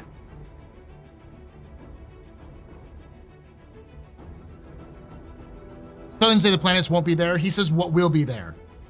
He didn't mention the planets. He said everything else will come in. So, based off of everything that was implied and discussed, I wouldn't expect the planets to come in next month. That was the one where, yeah, that was the Polaris one. When did they say Genesis will come online? They haven't said anything about that.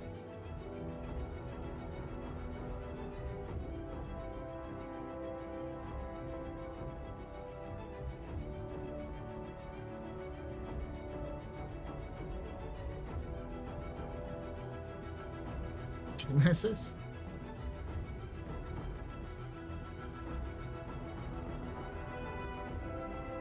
Yeah, they're going back to what they did with Stanton. Now, I don't think it's going to be a situation where it's going to take them 4 years to release all the planets. Like, we'll have Nyx 1, 2, and 3 before the end of the year. Probably by the middle of next year.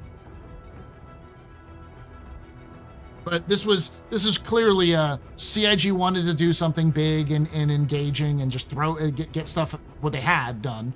They couldn't get all of it done until, they probably wouldn't get it done until like June of next year. And if they couldn't get it all done, they would be like, well, people are going to get mad at us for not doing any new features for the entire year. Let's throw in Nyx so we can get people there. Yeah, I think they'll do Nyx 1 and then they'll do Nyx 2 and 3 later. Nyx 2 is going to be more complicated than Nyx 3. How often do you have conversations here that angers people? Not often.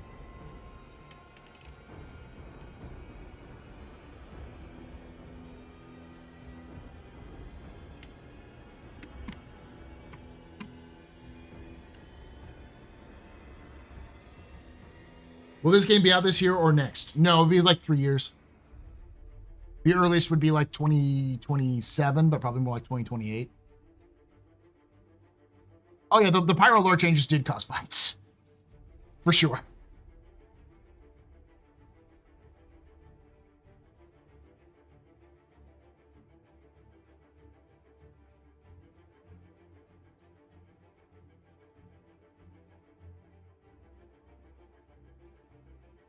Paul's pretty chill. Usually it's the trolls losing their minds. Every so often I have a very incendiary take, and this is one of those incendiary takes.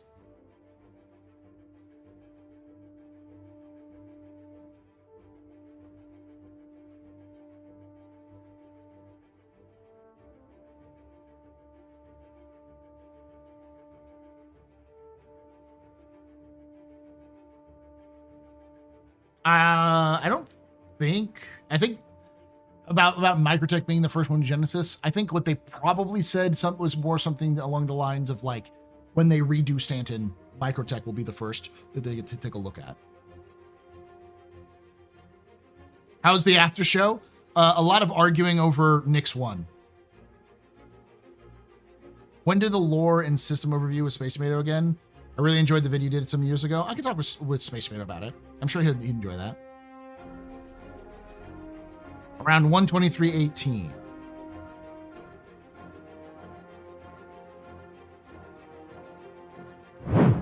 Tech portion of Genesis and how we're using it right now to sculpt the identity of Nyx 1. And I hope you're as excited as we are to explore this and everything we haven't shared yet next year.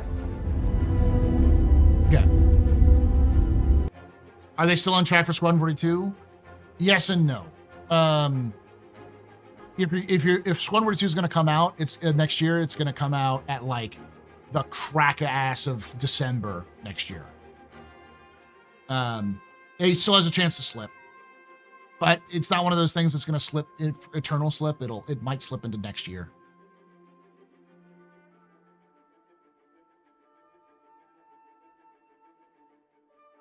Yeah, and not Mr. has a point. When people have no interest in lore, turn around and say, "Why is everyone living on a dump of an asteroid rather than a paradise of Nyx 1?" Then you know CIG is a story problem. It's a congruency of logic in terms of like the internal logic. No, I get what you're saying in Idiocracy. It's just CIG needs to be the one who makes that decision, not us. It's not up to us to come up with like defensive solutions. The CIG has to make it themselves. I like them. We talked about we were talking about instances before. They're great. They're wonderful. They needed to do it anyways because like the problem with the problem with missions right now is twofold, especially large group missions. CIG does not incentivize group missions. They just don't. There's just no incentive to go in with large groups of people because they only reward one person. And secondly, if you want to do a group mission that's designed for 4 people, you will do much better if you do it with 17 people. Because when those 4 people show up and you want to counter those 4 people, having 17 people will just overwhelm them with numbers and firepower. You just win at that point. Now, of course, one player who's really skilled might beat larger groups of players, but not forever. Eventually, they'll lose. And so it's just, if you want to complete those missions, group up. If you...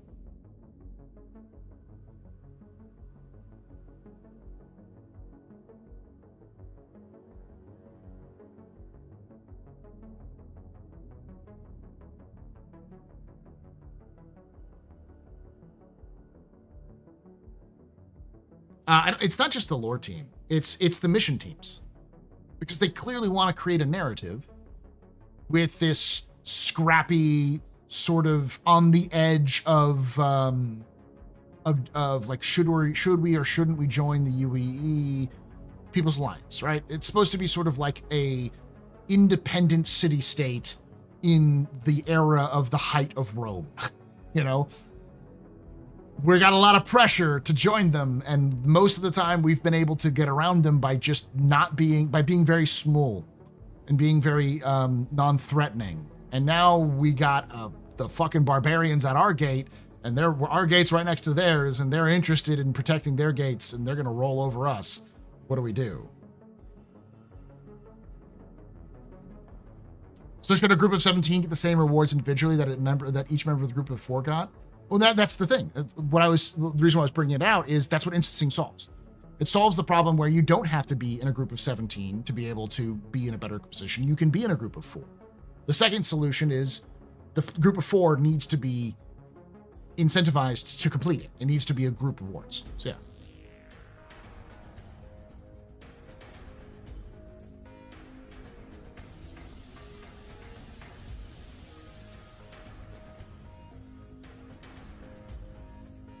Not sure if I'm going to enjoy Squadron 42. I've heard people calling it an on-rails interactive movie. No. Calling it on rails is disingenuous. But it's not a sandbox. It's a semi-open world environment. And that you go out, you do a mission to a location, you do that mission, and you come back. But there are choices you have to make, which may have small impacts on what's going on. But it's definitely a cinematic experience in that sense, so like cinematic first-person game. Whereas typically a game like that is like 4 hours. This is 30 hours, so it's a little different like that. There's also side missions you can do and other things like that.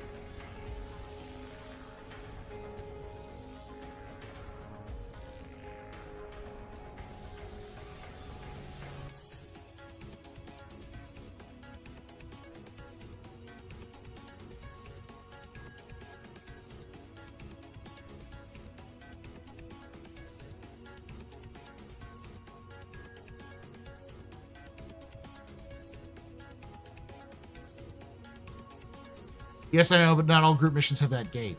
But yeah, that was my point. It was just that's what instancing does. It allows for the gate. Yeah, you can walk away from Squadron 42. You can walk away from conversation, stuff like that. It's not just on rails, do not deviate from the path. It's that it's linear, but I call it semi-open world because there are some branching, I'm saying branching, but some like side narratives you can complete while you're doing the main ones.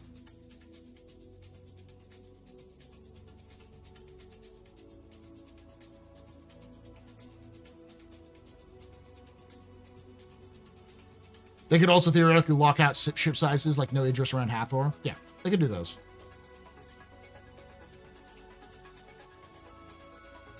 Just like think of it as like an RPG from 15 years ago. Or, yeah, an RPG from, yeah, about right when, around when it was being developed. Yeah.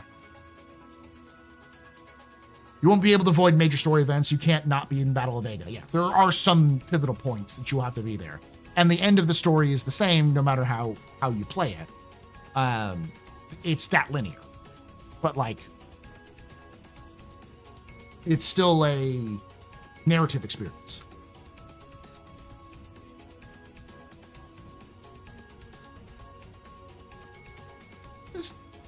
It's not, no spoilers. It's setting expectations.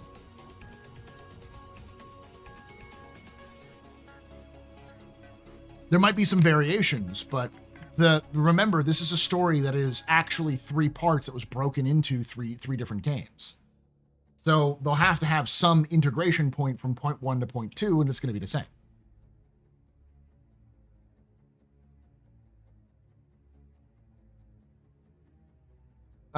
Let's just say it does release. That was just part 1, right, of what? 3 parts. If it does release next year. Yeah. Yeah. And there'll be other parts there.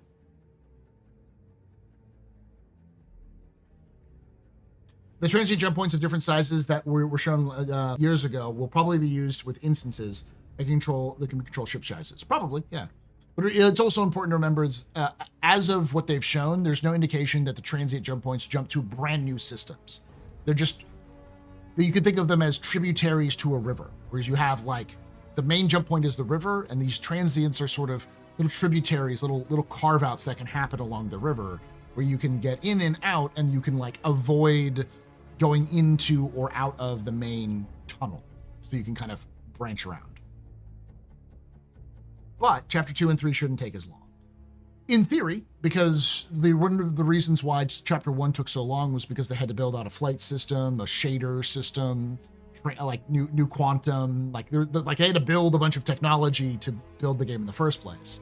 So part 2 is going to use a lot of the same tech and maybe some new things they learned from Star Citizen. So You can take away the my engine, spaceship. yeah, they'll update the You can take engine, away but my it's not space nearly as suit. much. You They can should take add a away my PvP space on and off lasers. button. They're not going to do that. But you can never, Never, ever ever.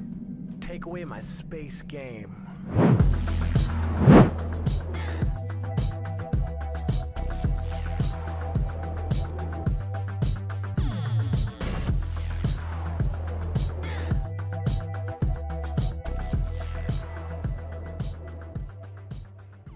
Revan_actual just resubscribed for 58 months. Sub day for the pub day. Thank you so much for that. 58 months of support. You're very important, pumper, very impressive, you're very pedestrian. You rock. Shots and cheers in chat. Y'all shots and cheers.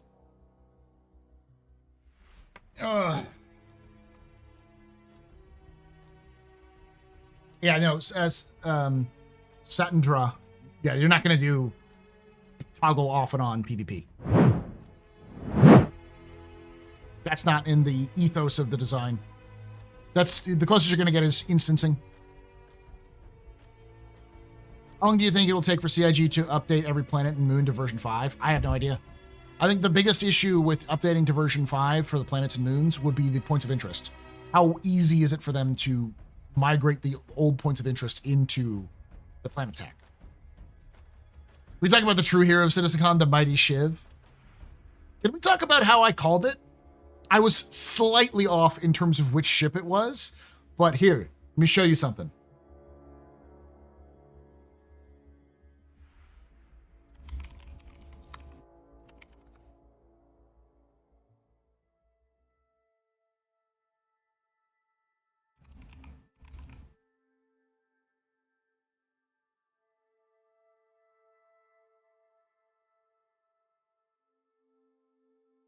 So this was released in 2021. I know this is the wrong one.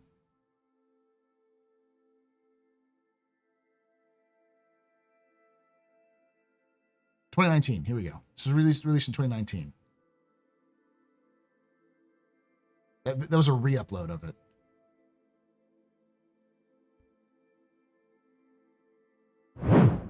So, 142, 2019 visual teaser.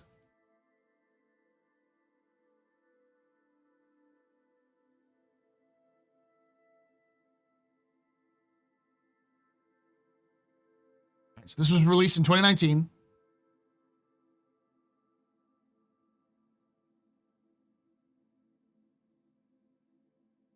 So the updated blade, glaive, scythe. Of course, this is the all right, here we go. So you see this? Look at that. What is this? Huh? Look at that. It's the fucking Shiv. 2019. They've had this for since 2019.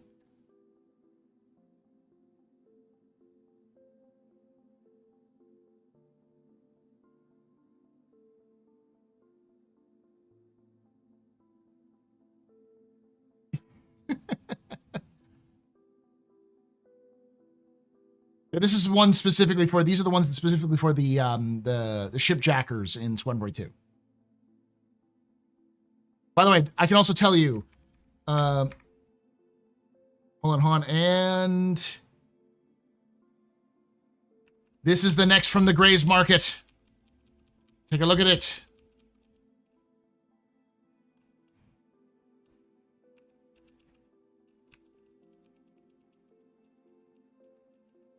It's a Mustang smashed together with an F8 and an F7 and I think those are Buccaneer engines. Like it's the body of the Hornet, the cockpit of a F8, the wings of a Hornet or of a Mustang and the engines of a Buccaneer. It's like that's clearly the body of an F8 of an F7. That's not an F7 cockpit.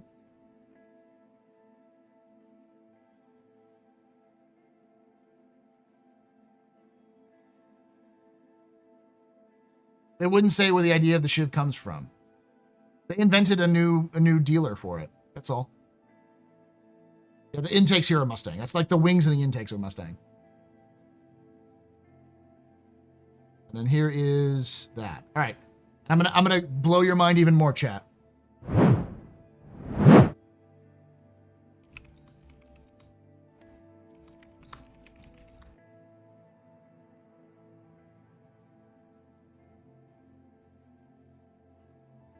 Okay. This was shown off a little bit as well. Like last year. But this is from 2023, I think, or when was this? 2023, yeah.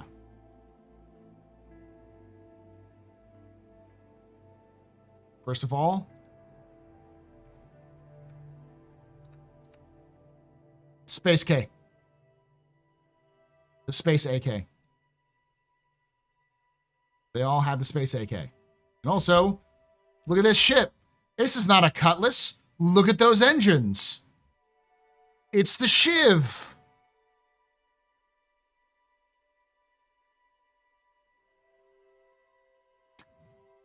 From 2 years ago.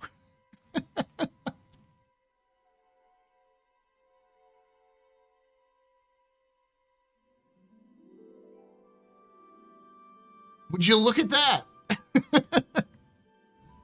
You even see the engines there. See the front.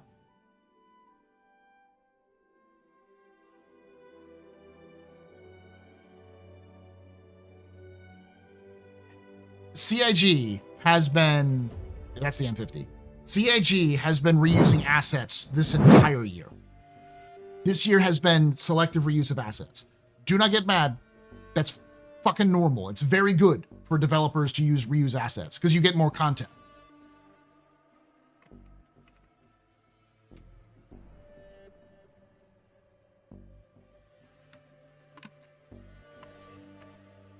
What other ships have we missed that haven't been released? Well, there's the Flappy Bird, which is probably going to be a Grace Market as well. How do you feel about the reused pyro assets in Nyx, though? Which reused pyro assets? The stations? That makes sense. They were discovered around the same time. Takes a long time to build a space station. Pyro was only abandoned in the 27th century. And the space stations in Nyx were built in the 26th and 27th century. So they'd be the same era.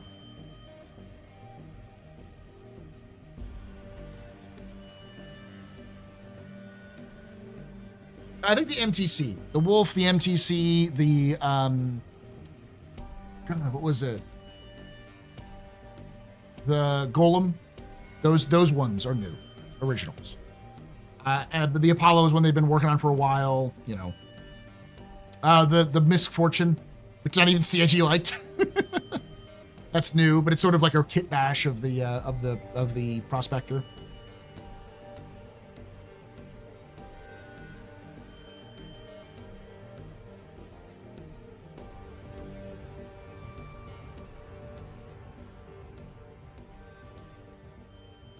Also, space station designed to be iterative. Yeah, it wouldn't necessarily be all at once.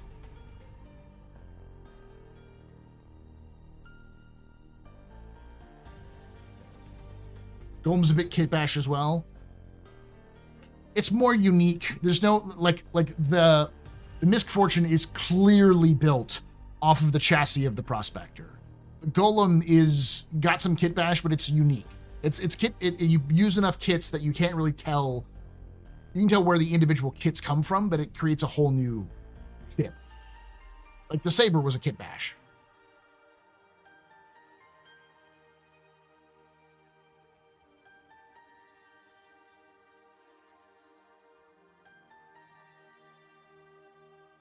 Well, every ship is a kit bash, technically. Yeah, but I mean, it's just like, in terms of visual identity, like, the Meteor is a slightly change of the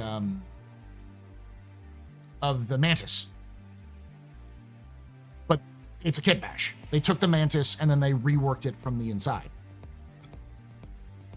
Titan suit being worked on. I mean, you've got the Ichty, but yeah, the other Titan suit is in Squadron. I don't see it being coming out until Squadron's released or somewhere just real close. The kit batching is not a bad thing. Reusing of assets is always a good idea, especially if you can be creative with it.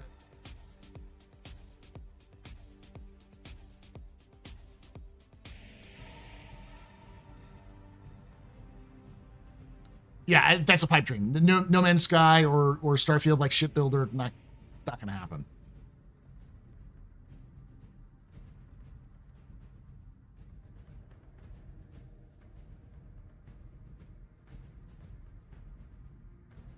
I'm sure they'll kit bash PO for some point for the PO fans. Oh no, I mean I collect 40k miniatures and I collect orcs, so kit bashing is a way of life.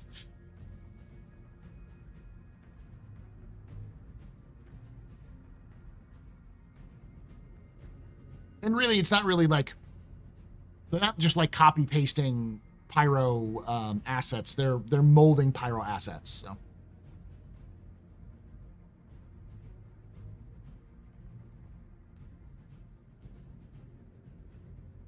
All I can say is, I am so glad that I got this right.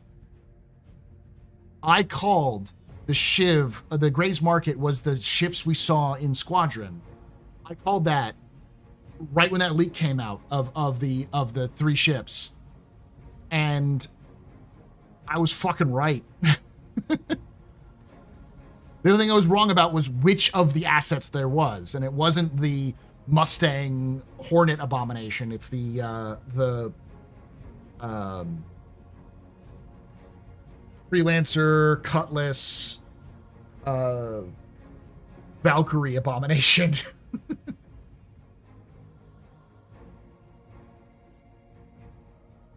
I want the flare back as well, but it's not going to happen until for a while. What do you think about the Bash Together Space AK? I've been wanting the Space AK since it showed up 2 years ago in footage. Like, yes, give me the Space AK.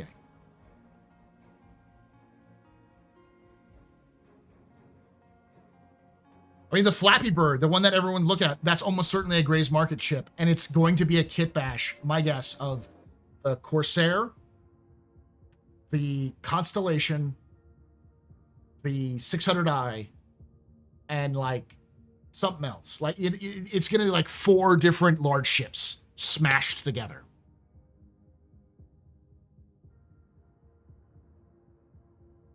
I'm sure they'll use the 600i somewhere in there. Hey, Thorn. Good to see you again, buddy. Did you make it home? Someone asked earlier, how did the watch party go? Watch party was great. It was amazing. It's fun. Oh, we had over 200 people there. Or we had around 200 people there. We had a total of, I think, 200 tickets. So it was fun. Won an A1 Spirit. Thank you. I remember you were like, when I announced it, you came up and you were like, should I get it? I'm like, it's the A1. You're like, what? I'm like, the bomber. And you're like, oh, the bomber. Yeah, I'll take it. Who was there from CIG? Chris Smith was there. Tyler was there. Several of the members of the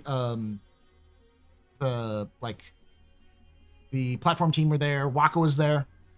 So.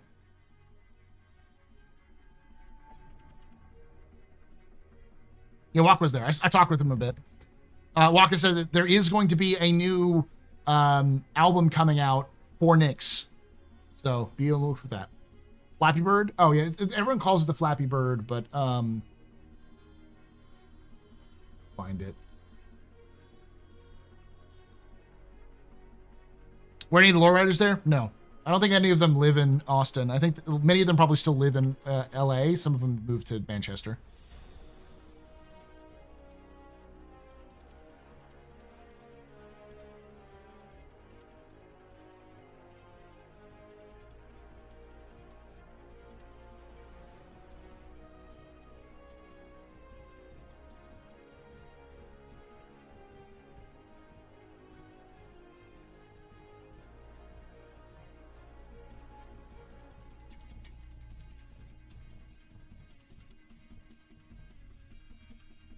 know it's in here somewhere.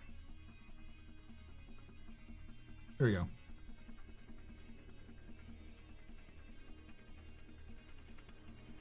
This is the Flappy Bird.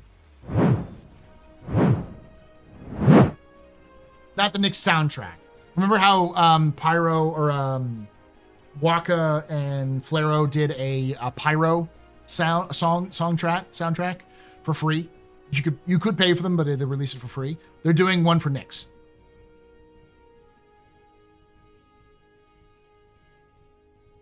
So these wings are definitely Corsair wings, right? These are definitely Corsair wings. But everything else around here looks a little off, especially the landing gear and such. So I'm guessing that this is a Gray's Market ship. It's a large Gray's Market ship. Cat cab, Corsair wings. Yeah, maybe Cat. There's definitely some. These are like bubble cockpits of some kind, which might end up looking like. I forget what bubble cockpits happen. Maybe like Prospector.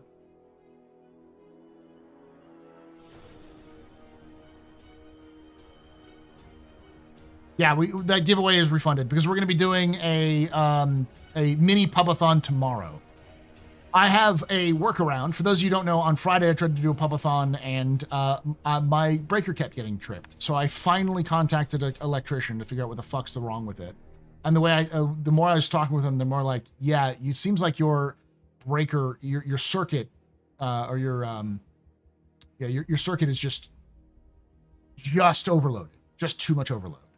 So they're going to install a new circuit separate that only connects to like some of my the plugs in my room, so that way I can run more material. I can run heavier stuff. Where do you get the soundtracks at? I used to have a link for this. Let me pull it up though.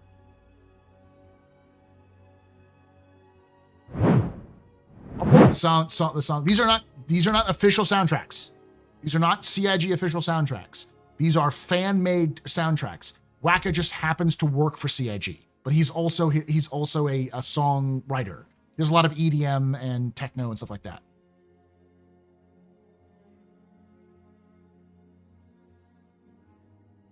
I think they're going to move. So I think I'm a 15 amp, and I think they said they might make one that's 20 amp. They said it's a similar one that they use for like bathrooms. No, Waka does his own things as well.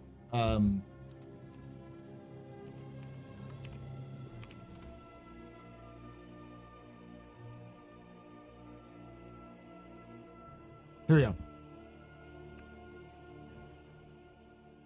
Here it is. You can go to, I just Googled Wikipedia Pyro, but it's waka.wiki, and you can go here. I'll put the link here. Has all his music and such.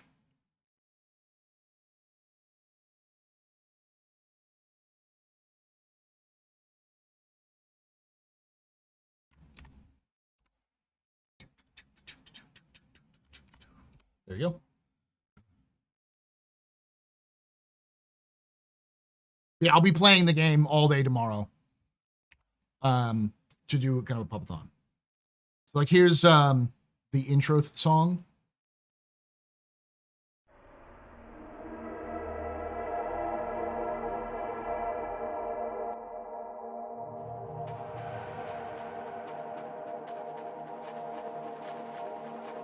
Yeah, you can also use this on, like, you can stream it.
You can listen to this for free. You can find it for free, or you can buy it.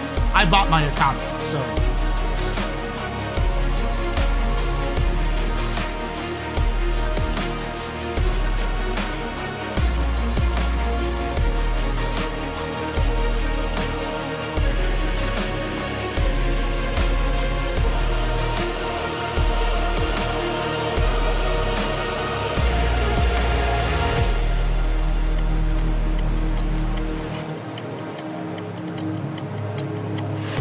Let me see if I can find my favorite one.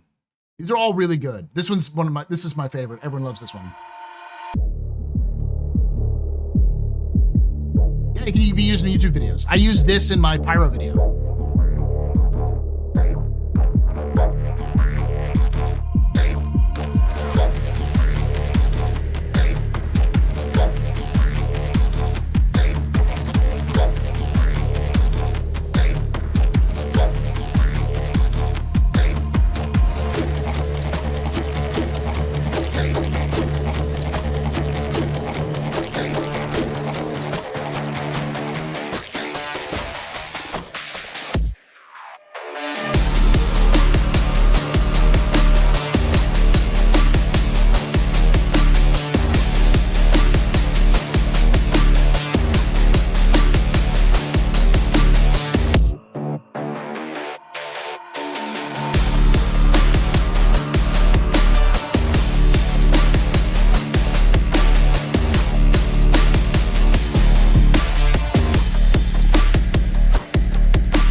The other one that's a little bit more here. This one's a little bit less. It's called Bloodshed. But the way Flaro described this is like, what if you had, what kind of club music would they listen to in a pyro nightclub?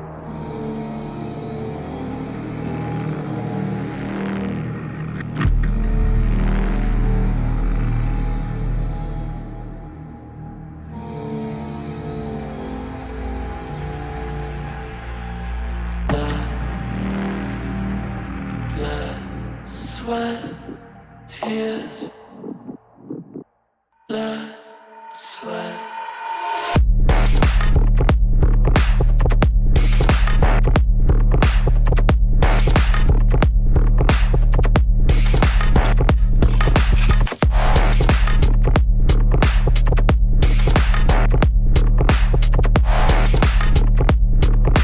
Blood, sweat.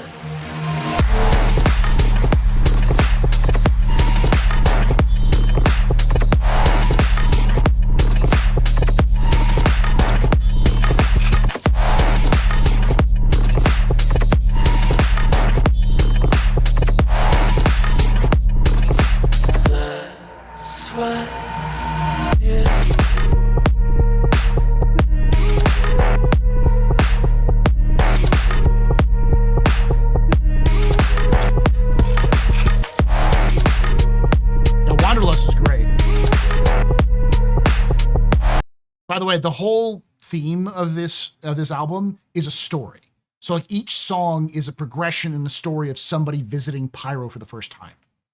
So that was their whole narrative. So like this is like track, like I said, this is like you stumble into a nightclub in Pyro. What would it be like? Like the first one, which is Flames of Pyro, or the Pyro, is you entering into Pyro for the first time. Wanderlust is great because it's sort of just you traveling through.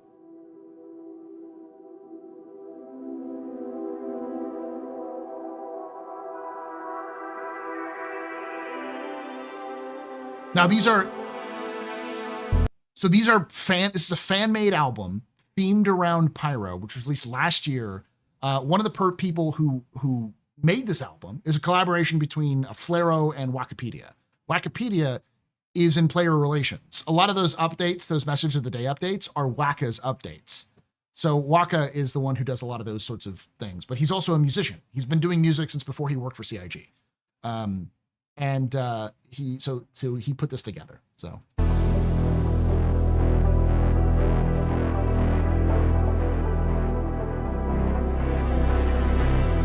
I would fucking kill if CIG allowed for these things to be in an in-game radio station. That'd be great.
Post the link if you want to listen to this stuff.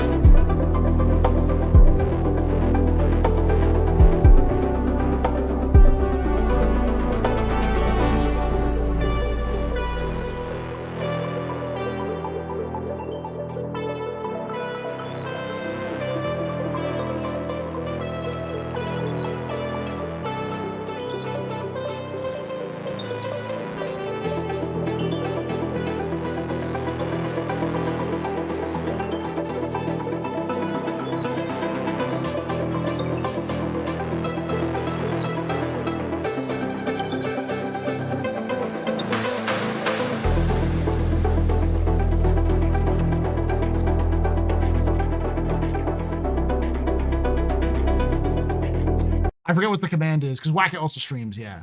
So if you can find that, but you can actually purchase this what you want. So you can actually go to Bandcamp and actually purchase the whole album. That's what I did. So the whole album you can listen to on your repeat if you want. You can listen to it for free. It's on Spotify, the whole album if you want to. They did the whole music from Pyro to Alone all in one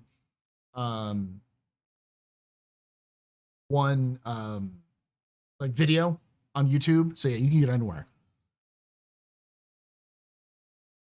What's the fidelity? Downloadable, available in 16-bit flash 48K hertz in MP3, FLAC, and more.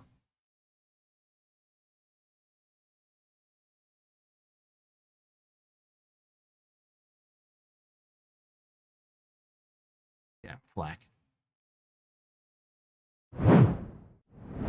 Yeah, talk to Black about that there. We're doing a Nyx. Like, looking forward to it.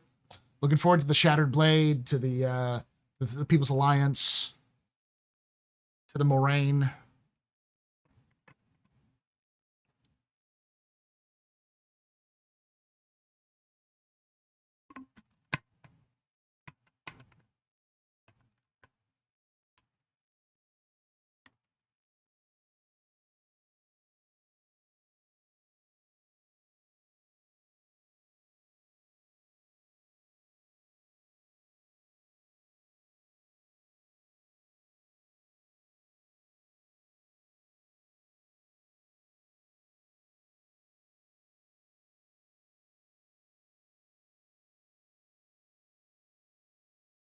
So what was your understanding of what's exactly we're getting next month? We're getting the Welcome to Pyro mission chain. We're getting the Glacium Ring, and we're getting Levski. We're not getting next one until next year. So I think their last patch is going to be November. We won't have a patch in December. My guess is they're going to try to push out a bunch of tech preview patches between now and the end of the year, so they can try to get a lot of that stuff tested and ready to go for next year. What about the Space AK? Space AK is in the freaking Citcon digital goodies pack.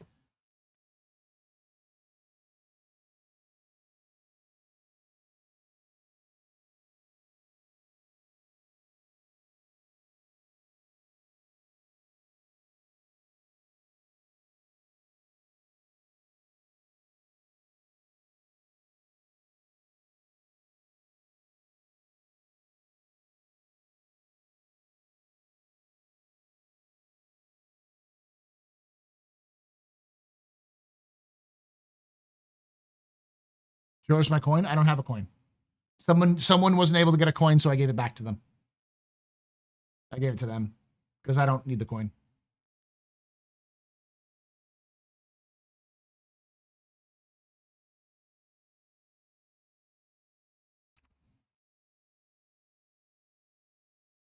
So right here, as you can buy in game.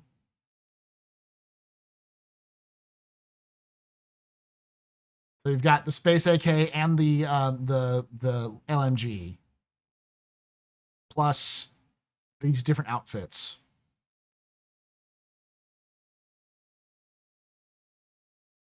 And the plush Vanduul.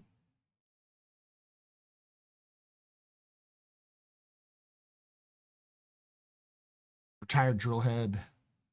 Wastelander Undersuit. The Pulverizer Payback. The Kill Shot Payback Rifle. The Payback Blade. They're not going to give you the names of these, but we already know what the names of those are.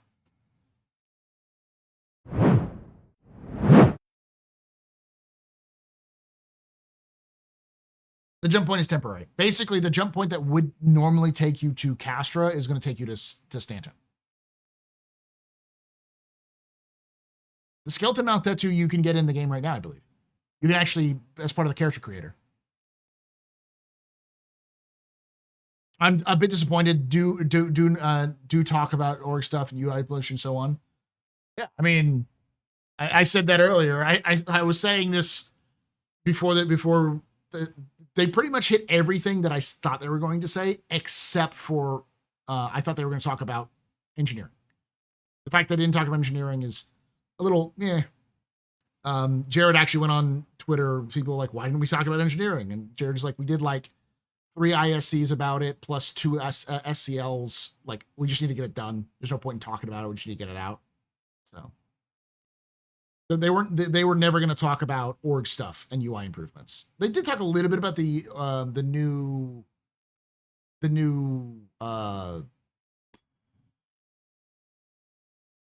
inventory system. But yeah.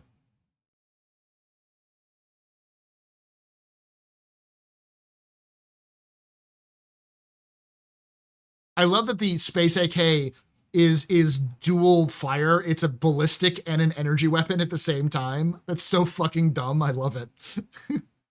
What about social tools? They even have them in fucking like white box last Citcon. Like we're years away from that, which is stupid. It should be a priority, but for fucking whatever reason, it's not.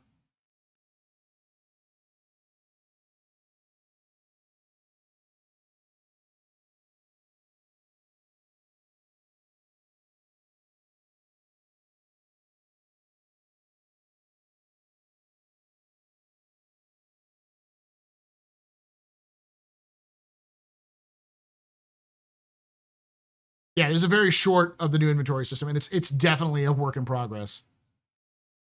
What are your thoughts on the light crafting system? I like it. It's good. It's what I was hoping they would do, where you can build a you can buy or build a crafter, and then you can take it around and use it wherever you want. I love that idea. More, please. Give me a light refiner, where I can just like refine stuff on my ship, just in the cargo bay. So what other ships are left now? Perseus, Hermes. Yeah, the Perseus, the Hermes. We already have the Apollo out. The new salvage ship. There's the new like our starter salvage ship from RSI.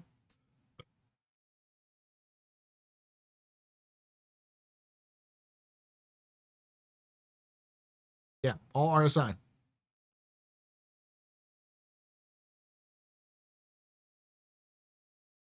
I heard someone say that the reason why the servers are stable is because CIG hasn't added new tech to the game. Yes and no. They haven't added new features to the game, but they've added new tech. But that's one of the reasons, yes. The features are very destabilizing because when you add a new feature, it can cause lots of problems. And that's why CIG has explicitly tried to not add new features unless it was ready to go. So, Ironclad's not coming out this year. We're not going to get the Flappy Bird. We'll probably get the CNOU medium ship, though. I don't think we're going to get another patch in December. Bottom line it, Paul. This isn't going to grab the scale 1 to 100, 100 being the best event it could be. How best it could be, that's dangerous, though. It could have been, was the best event it could have been in terms of what they have at hand. In terms of best Citcon ever, no. It's a 70. Like below average. It wasn't bad. It's still passing, but it's nothing like super exciting.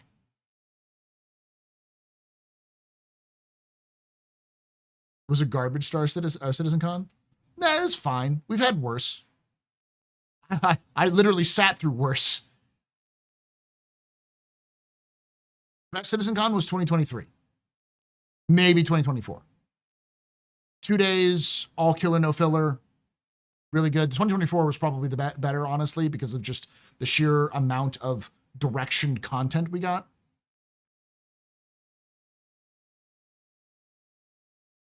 $70? Okay, I think it's because you couldn't hang out at the Soul Citizens booth. For 2 hours, they put a fucking lot of detail in there.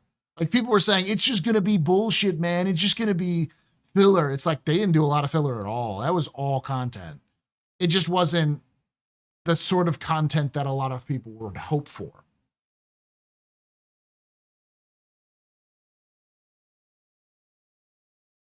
$70 might as well be a failure. Why do you say that?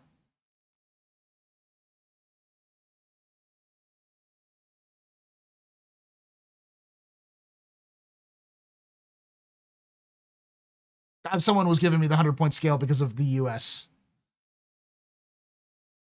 I don't understand why the new missions, they felt like they go into so much detail on the mechanics. Let the players work it out, especially the tactical scribe group one, because they wanted to show something off. The answer was they didn't have any features. There was no features for them to show off, and the features that they could show off, they didn't want to because they're trying to release them to the game. They've talked about engineering forever. So, like, even though they could have showed off the updated engineering UI and stuff like that, they didn't. So, like, the reality is that they don't have much to show. So the only thing they have to show is the content that they're going to be releasing.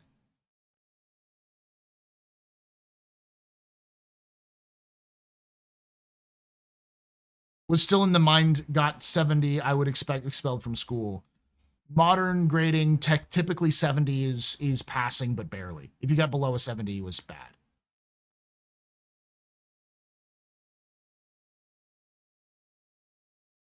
$2023 is when Squad 42 announced the feature complete, right? Yes. 2024 is when they got the full fucking, like, walkthrough of the first level of Squadron. Star Engine was 2023? Yeah.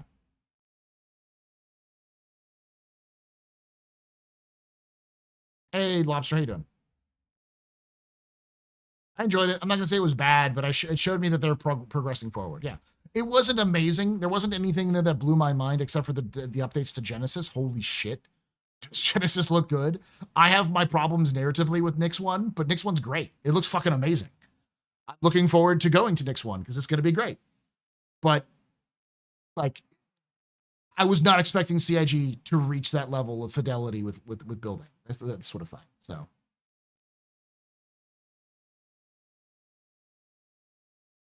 I'm surprised they kept CR in check and not to mention Squadron 42 at the end.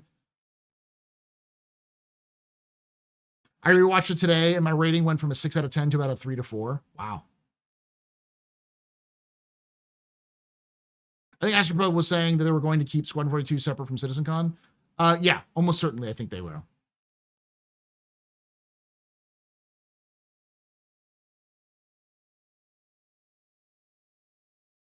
Still a 5 out of 10 for you, May.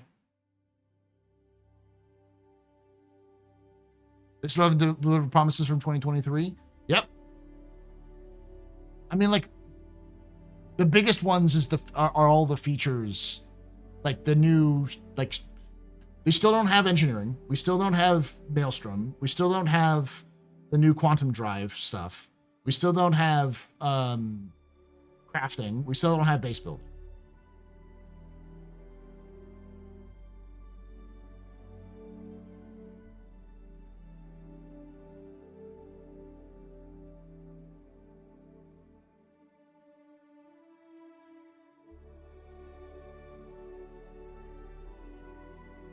Like at the end of 2023, they announced base building, but there was like a concept video.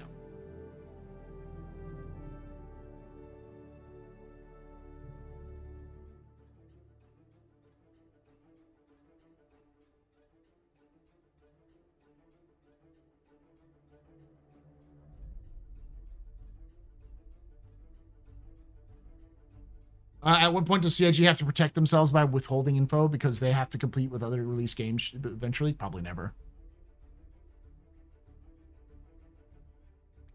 But we now have all that besides base building. No, we don't have that. All that stuff was mentioned is stuff that's being in development, and we'll probably have it in the next year or so in some way, shape, or form. But CIG is going to actually have to they're going to have to step it up if they want to do that. And I don't see them doing that. They're so gun shy with releasing because they're afraid of causing problems.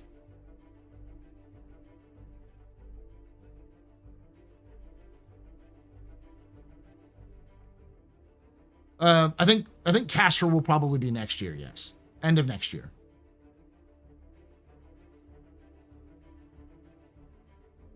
Yeah, that 2028 is their release date.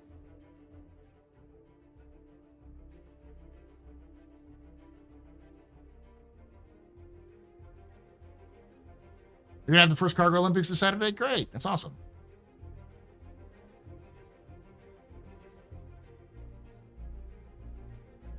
Once they get dynamic server meshing stable and complete, they can start with features, methinks. Features aren't being blocked by dynamic meshing. New features are being blocked by other new features.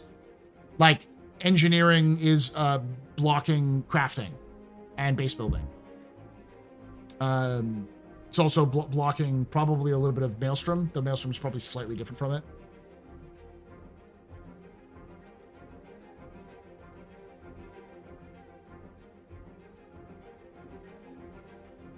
Vulcan's probably blocking a few things, but because they said they want to get Vulcan out before engineering.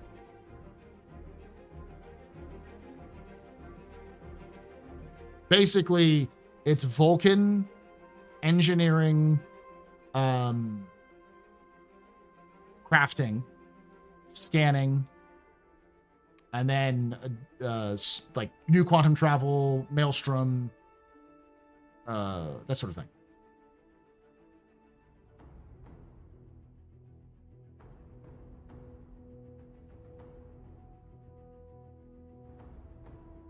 Social Tools is fucking, I don't know, somewhere in the fucking ether. Social Tools was only showed off last year, but it was like a PowerPoint presentation. It was a pitch deck. It wasn't to complete anything.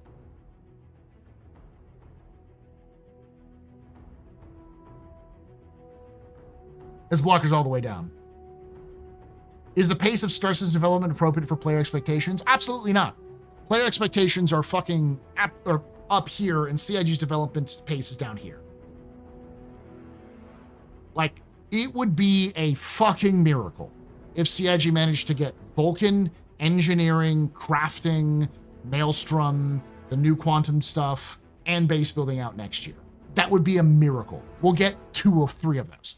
Maximum 2 or 3 of those. Because CIG is far too gun shy to release things that will break the game.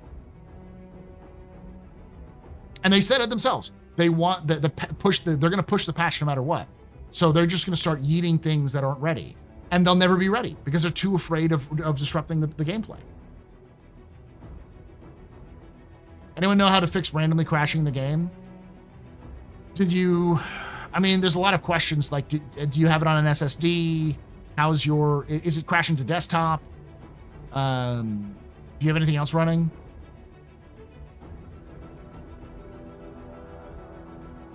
Yeah, Org Tools is not coming next year. Absolutely not coming next year. There's no indication it's coming at all. We'll probably get the inventory system in before the Org Tools. What changed where CIG is afraid of breaking the game? 318. They pushed 318 out, and it was a fucking disaster. And it took all of their momentum that were building up and just fucking punched it in the face. And since then, they've been super wary about pushing anything that might disrupt the game.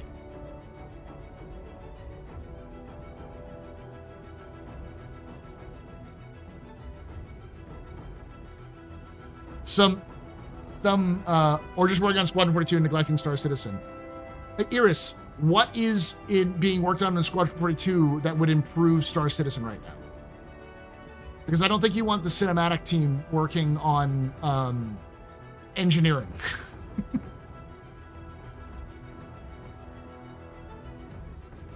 .318 was the new inventory system. Like their new back end entirely. Quantum Update? Quantum Update isn't being blocked by Squadron. Quantum Update is being blocked by integration into the servers. The Quantum Update's been in Squadron for a while.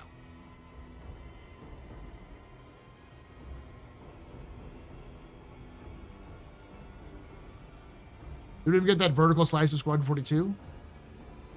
Like to playable? No. First visual? Yeah, last year. No, but it's being worked on by that team is my point. That team is done with it. Now they're just tweaking it. The team that would be integrating it into Star Citizen can't until like all these other systems are in place.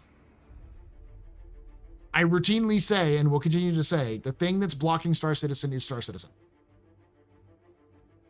The other features they need to complete are blocking the other features.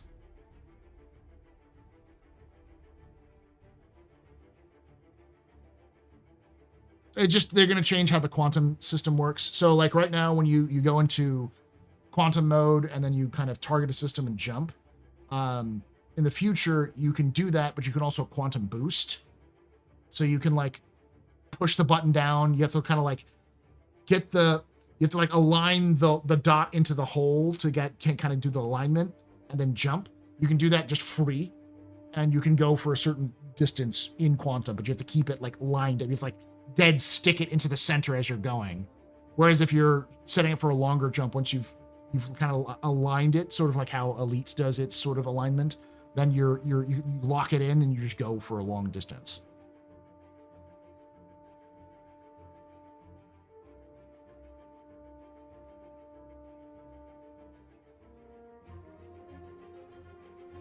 There's a lot of good gameplay. That's basically what they showed off, was the gameplay they have.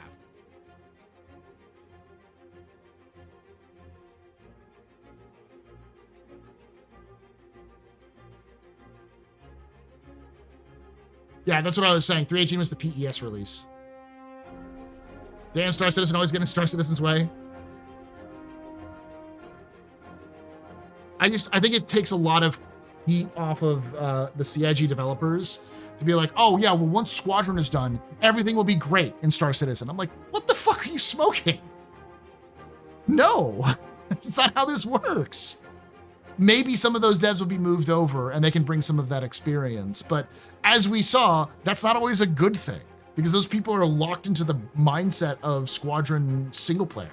Because we've already seen several of those members being moved from Squadron to Star Citizen. Like all of the new UI updates, like the new inventory screen that they added 2 years ago, the map, all of that stuff was Squadron based, and then they brought them over. What's the subject of Captain's Table next week? Is it a rehash of today? Probably will be, honestly, unless we have something else.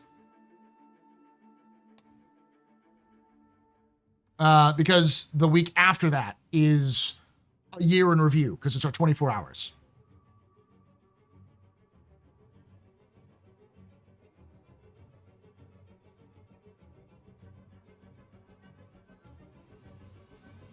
They can work on some story mode instances in Star Citizen.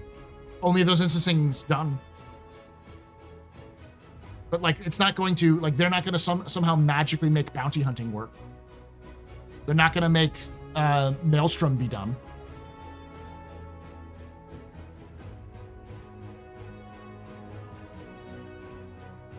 Nope, they didn't say anything about base building.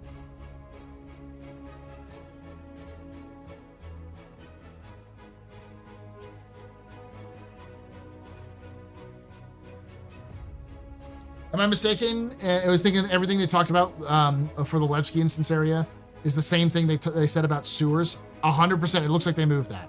So.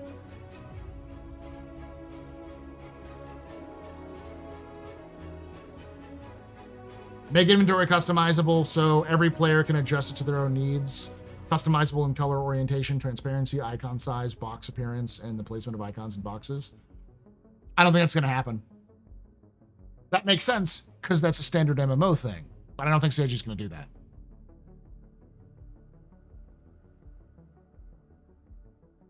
They did mention base building. They mentioned it. They didn't talk about it.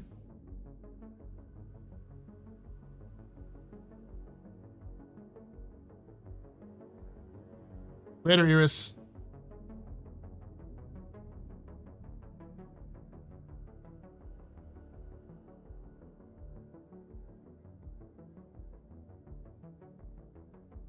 If only CIG had the tools to test things like EPU and tech preview. If only they had mentioned that those tools that could always test things in the letter from the chairman. If only Star Citizen isn't Star Citizen's biggest blocker, CIG is the biggest Star Citizen's biggest blocker. That is true. That is also true.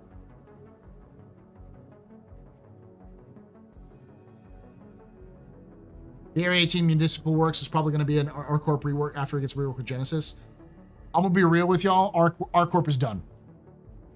We won't see an update for Area 18 and R-Corp until 1.0.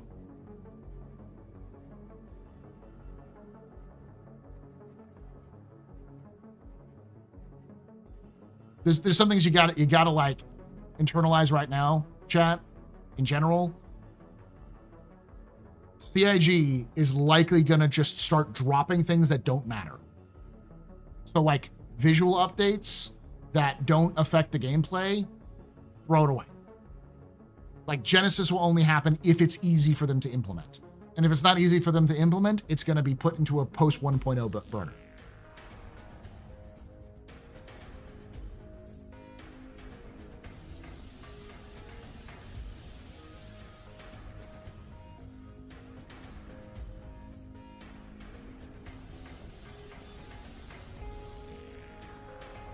Hey, Simpleton.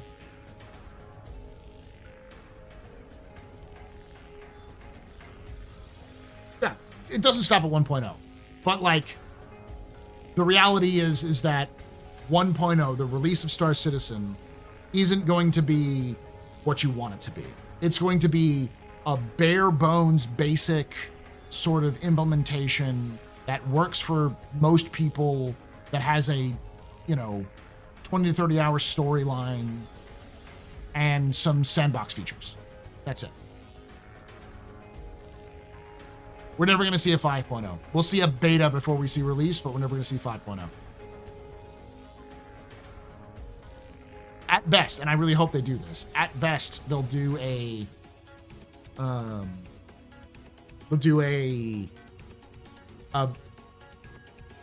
finish off the 4.0 series, and they'll do a beta 1.0 and do a beta for like 6 to 9 months and then release it.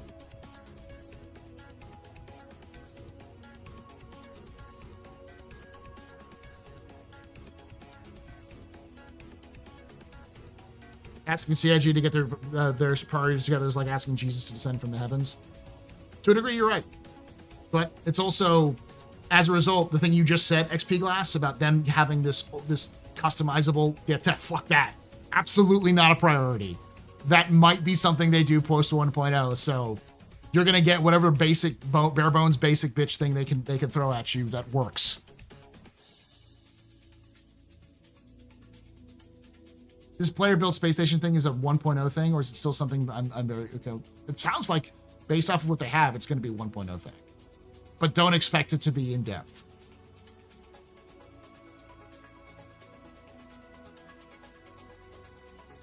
Yeah, player built stations in 1.0. The stations were as far along as the base building was, to be honest.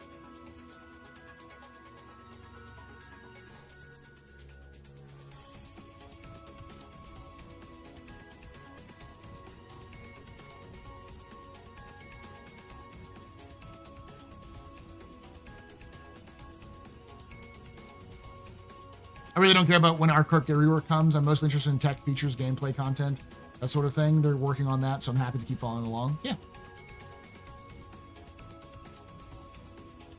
What's my opinion on the Stinger? Cool Van Duel ship. It's not the same model as the Squadron 42 ship.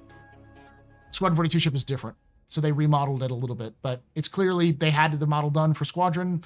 They decided to go through and mock it up for Star Citizen. Probably took them a lot less time to do it than making it from scratch. And every part of the Buffalo. CIG is going to go tail to nose gameplay development. Anything they can use from Squadron, they're going to use so.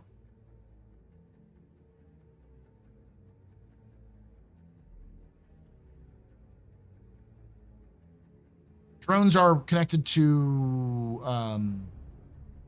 base building, so probably post 1.0, but we don't know.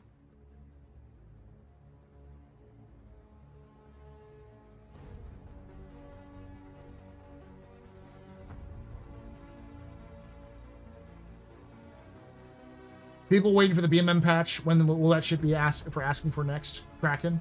Kraken's coming out. It's already being worked on in white box. It's in pre-production white box, I think. I think it just might be in pre-production. No, I think it moves into white box development. It's in its beginning phases. We're likely not going to see it for 12 to 18 months now. So 12 months would be next October, and it's the fucking Kraken. So I'm guessing not next October. I'm guessing it's probably 2027. When that comes out.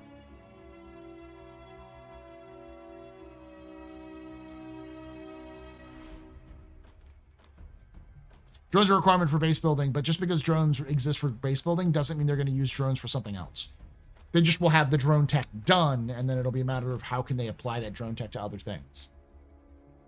CIG is slow as fuck when they make something. It takes them 9 to 18 months to do anything. So anything that they want to get done has to be started now. If they want to get done next year, it has to be started now. And we know what they've been working on, at least from the monthly reports.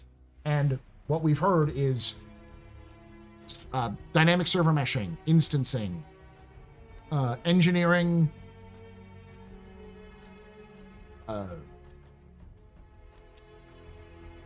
scanning, crafting,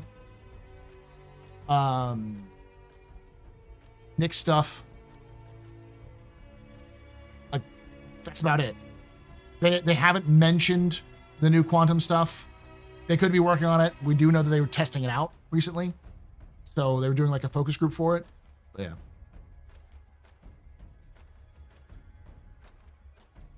They didn't say anything about the social interface rework, so I wouldn't. But I'm looking for the Siege of Orson. I'm hoping it's more random than scheduled, because it'd be nice to have that randomly show up and be able to do Siege of Orson.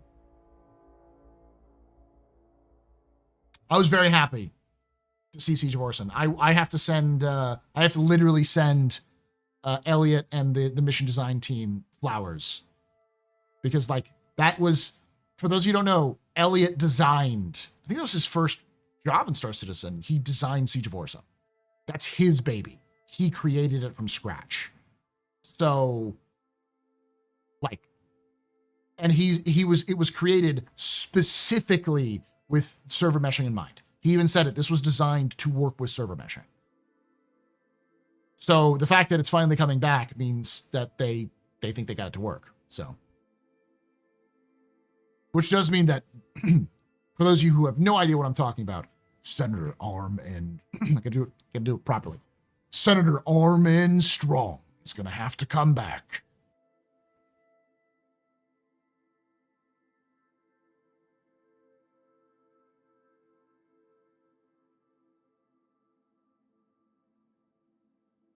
Your friend was at a base bar citizen, said everyone looked pissed because there was nothing on base building or engineering. People seem to be okay, to be hyped at the one that we were watching at it. The favorite son of Stanton.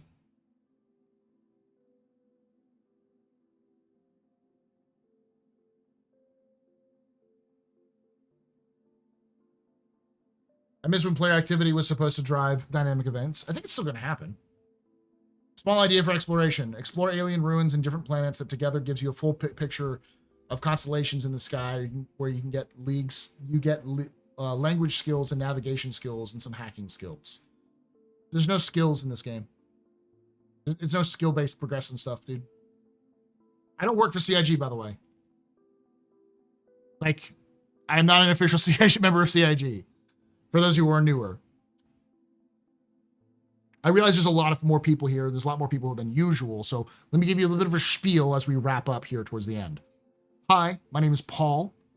I'm the owner-operator of TheAstroPub, your space bar at the end of the universe. I also run a podcast called the Captain's Table Podcast, which is a podcast about the lore, news, and more of Star Citizen. We do that usually weekly on Saturdays. And then I also do a lore channel dedicated to not just Star Citizen, but space and science fiction called The Astro Historian. So if you like lore stuff, probably my biggest video on The Astro Historian is actually a complete breakdown of the Titanfall universe. I also have a long-running series in the Star Citizen universe called The Complete History of Star Citizen Universe, which talks about the lore from the earliest stages of the lore, and we're going all the way up to the modern day of lore. So don't lie, Paul. Don't lie about what? Are you going to do a deep dive react on CitizenCon Direct video? Yes, I'll be doing that on my office hours on Thursdays. Usually that's on Thursdays. This is just more of sort of a quick debrief look through. I did a quick video on why I don't like Nix 1. Nix 1 is very off for me. Are you going to turn a Kraken into a floating bar? No, probably not. I have a 600i that'll probably use that, but yeah. We have a reputation you can level up in Star Citizen. Yeah, but that's not the same as like skills. Oh, you know you're one of us. Oh, about working for CIG? Man, if I'm working for CIG, CIG needs to start paying me some fucking money. Like, I haven't even gotten a fucking check.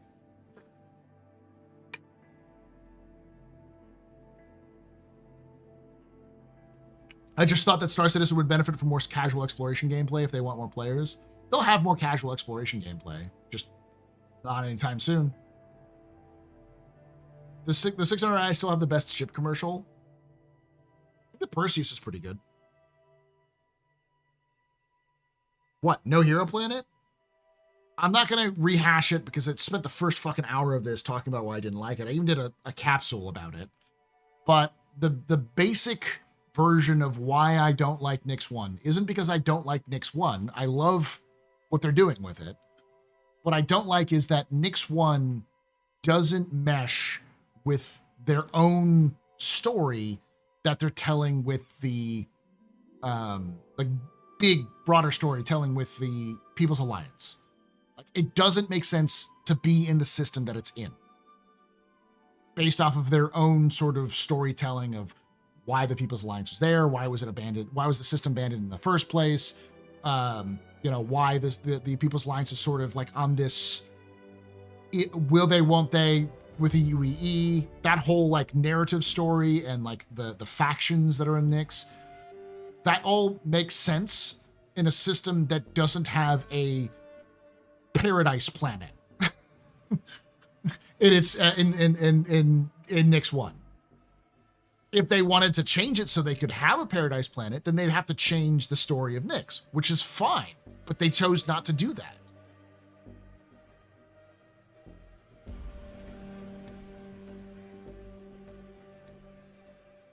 Do you think summoning your ship No Man's Sky style is something that'll happen? No.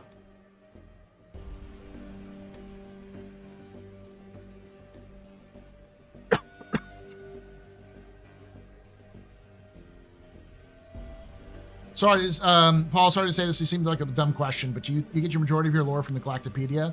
Galactopedia helps, but there are other sources like the Jump Points. There's also lore articles that used to be written pretty frequently that I get some of that information from. There's spaceship brochures you can get a lot of information from. It's a variety of different places. Galactopedia is sort of just like a nice small hub for basic information, you know, paragraph or so, not the detailed stuff I usually use. This one looked like a swampy hellhole in a good way. I mean, it looked like a fourth of it is pristine forests, a fourth of it is pristine meadows between large like mountains, a fourth of it is wetlands, and a fourth of it is swamp. But from the way that they were displaying it, it seems like this place would be perfect for human civilization. Lots of water, great. Like verdant green fields where you could go farm, perfect. Forests filled with lumber, amazing. And mountains filled with resources, great. Like the only thing that's a little bad is the wetlands, but not really, and the swamps. But half that planet seems like it would be very viable for human civilization.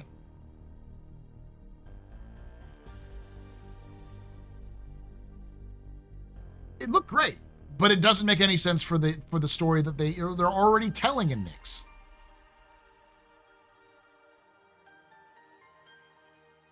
They should put out books and stuff like that and newspaper articles that you can read. That'd be cool. They do that a little bit, you know. Hey, Paul, any chance on a lore video on the Gray's market as a manufacturer? There's literally no information. The amount of information I could tell you is like right now is we don't know who Gray is. We don't know what Gray's market is, but we do know that whatever it is a chop shop that puts things together. That's it.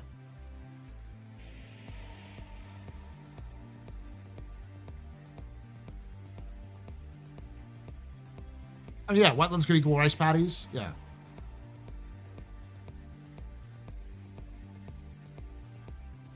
Just short stream. We're gonna wrap up here, so. My theory is it to exist to make it harder for Star Citizen Gray Market? I think it's partially true, but I also think it's because they wanted to resell the unique assets they created for Squadron. So we know the reshaping of systems is larger than we thought. Galactopedia lets on. Yeah, no, for sure. Like I'm gonna be very clear. I said this in the like retcon video on Pyro. CIG is going to make massive changes throughout the game because the game they were building in 2016 is not the same game we're playing today. The game they were building in 2016 when they wrote up all those articles was a game that was created to be Freelancer 2. You would never land on any of the planets or very rarely land on planets. It would be a very specific zone. You would mostly be in space or space stations. And then landing zones you'd fly down to with a cutscene. So there had to be a reason why you wouldn't want to go to these planets. So they made most of the planets shit. And the planets with landing zones, good. But you could only go down to landing zones. So once they added landing, like planet check for in the 2015, 2016, the Pupil of the Planet stuff, they basically had to take all of that, what they had before, and change it. Now, the thing that they're changing typically isn't the actual theme of the system. It's the actual system itself. Like Pyro is the same in terms of the theme that it's always been. A pirate infested, gang-ridden place where a star is going to throws out a lot of flares to make people make it harder to live. You know, does that change? Does it change that it went from red to yellow? No. Like, just because they changed the star color, the star type, and the planet types that exist doesn't change the themes. It still works with the themes they have. Nyx is where it starts getting weird, because having a paradise world located in Nyx, which was supposed to be safe from the UEE because it was quiet, because nobody gave a shit about it, and it was quiet. Like the People's Alliance mostly kept them themselves. They prevented outside pirates from coming in and making a home. So they, in practice, were making it easier for the UEE, so they just ignored them because they weren't really a threat. But if the UEE, and we've seen this before with their own writing, if the UEE finds something of value and they think they should have it, they take it. Like Stanton is a great example. They just took Stanton because they wanted to. Because it was valuable. They had no use for the planets of Stanton, but they did know that it was on this nexus of like jump points and made it to a shorter jump route from Sol to Terra.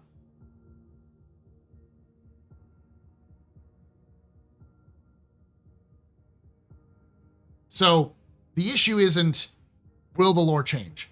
It's in development. It's going to change. There's some fundamental features which will never change, because those fundamental features are the cornerstone of things like Squadron, which is basically done in the sense of the narrative storytelling. So they can't change it because of that. They can modify things like they did with Regen, but with Regen, they had to make an entire fucking narrative arc to explain Regen to the masses. So like the Regen Crisis has helped people understand what Regen is or isn't. Good use of storytelling. They'd have to do something as big to explain Nyx 1. They need something that would be fundamentally changing to explain why Nyx 1 is habitable, because it doesn't make sense for where the faction, like the People's Alliance and the Moraine, why they live in the Glacium Belt if there is a paradise planet in Nyx 1, and why the UEE would have ignored Nyx for so long if they had this paradise world. The re-terraforming article that went out recently was like a month ago. So in terms of like the fiction, re-terraforming is brand new technology. And it's not like terraformation can take a month. It takes years to terraform. And the whole like, oh, well, the Vanduul are invading Pyro, or invading Nyx. That's only recently happening in lore because of the mysterious faction. No, we're not getting Nyx 1 in November. We're getting Nyx 1 next year. We're just getting the Glacium Ring and they're like, welcome to Pyro mission.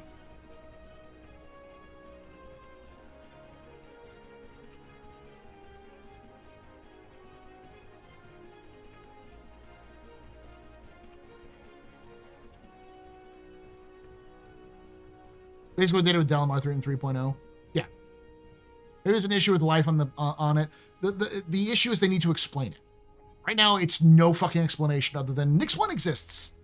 Like, there is no explanation, and as it stands, it just doesn't make a lot of sense. You know, it's to give a modern example, it would be like this, the Mojave Desert had like a rich vein of ore, in the heart of the Mojave Desert, there was like fucking gold. And everyone knew the gold was there, but nobody bothered to fuck with the gold for 200 years. And just now people are deciding to mine the gold. But it was just there, out in the open, on the fucking like surface of the goddamn desert, but no one touched it. That's the kind of the equivalent. It's that insane. You're good, Fred.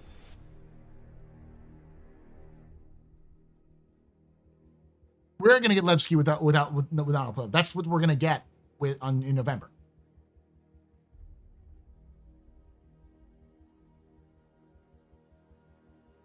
You should preface this statement with, it appears to be that we won't be. I'm not going to do that shit. There's no confirmation that we're going to get all of the planets in the system when they release, or even Pyro, or even Nyx 1.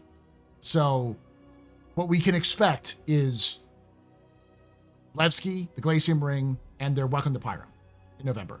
Because that's what they said specifically. Everything else, don't expect it. They're just playing supposition as fact. I'm setting expectations.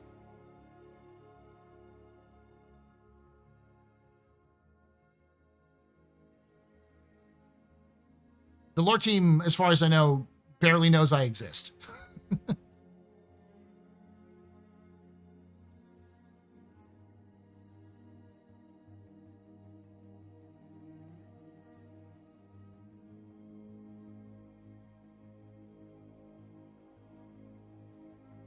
Planetech said in chat today there will be a V5 or no planets. All or nothing. The source is Reddit Discord. Okay. Source being CIG Dev in chat. Okay.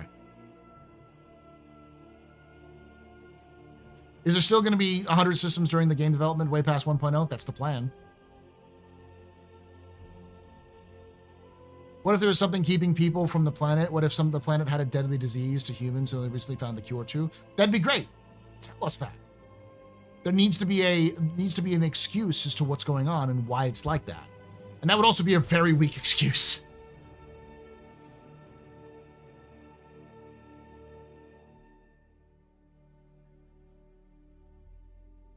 My advice to CIG, move Nyx 1 to another system once the verse is more populated, like they did with Delmar and Stanton. Nah. They'll make it work. I just don't like the pattern that it seems to be, that the teams come up with cool ideas and then it's up to narrative and mission design to completely change their plans because of cool new thing comes up. Like at a certain point, you're in a box. And if you try to change the size of that box, it's going to ruin the rest of the box. Everything that's in the box is going to fall out. Like, I know it sucks. It sucks having to put your limitations on your inspiration and your ideas. But that's how people get stuff done. That's how, like, good ideas grow. Any cool idea, save it for another game. Build another game. Like, Star Citizen isn't going to, like, be the only game they build.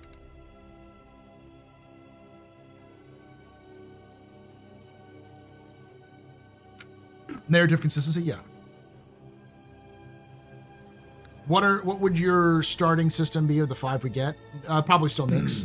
Them biddies. Star Citizen Multiverse. S.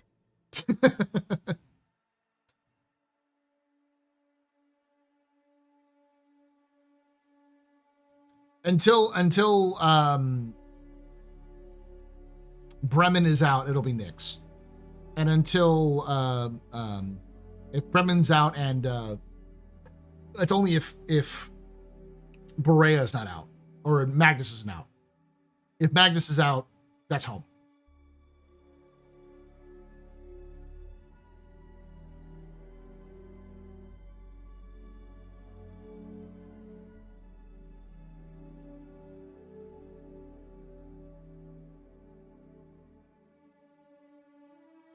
Even just adding, just using Addison's Technician to say terraforming is super cheap and fast now would be something. Weak sauce, but something. They would have to, like Regen, they'd have to build a whole new fucking explanation. There'd have to be a goddamn, like, massive lore justification for it to exist and why it's happening now.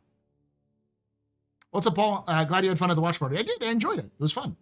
I was hoping most people did too.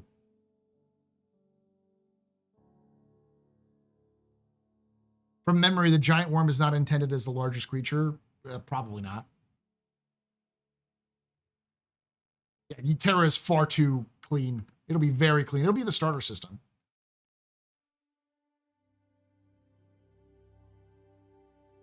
Can't wait for Saisei in 12 years so I can go home. Oh yeah.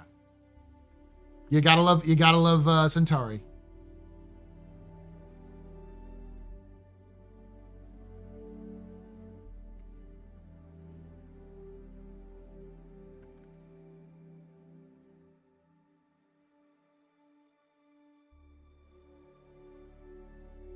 Let's remove jump points and tell the lore team to figure the story now. Yeah.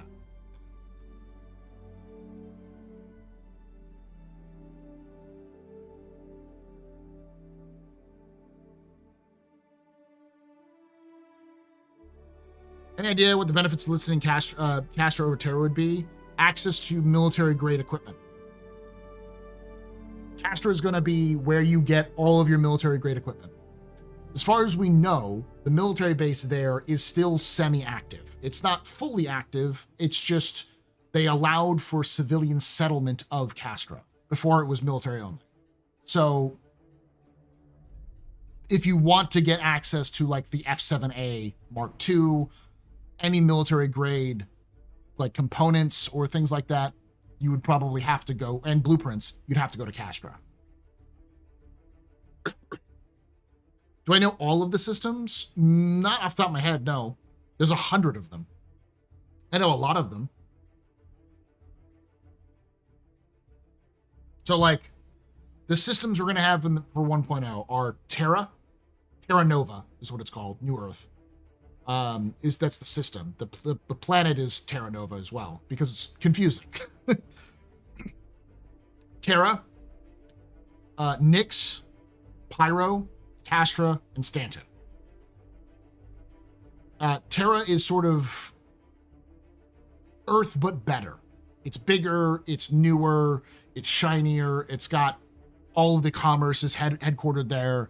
The original idea of the Star Citizen universe was sort of like space Rome at the end of the Roman Empire.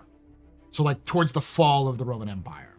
So Terra is space Constantinople, space Byzantium. It's the crossroads of trade between the East and the West.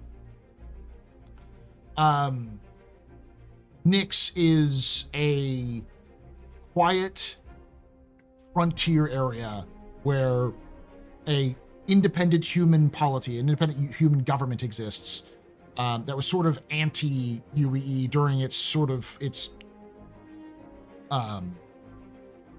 imperialistic existence through the Meso era.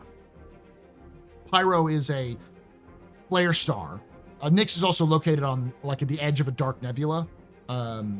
So like you lose some connectivity here and there.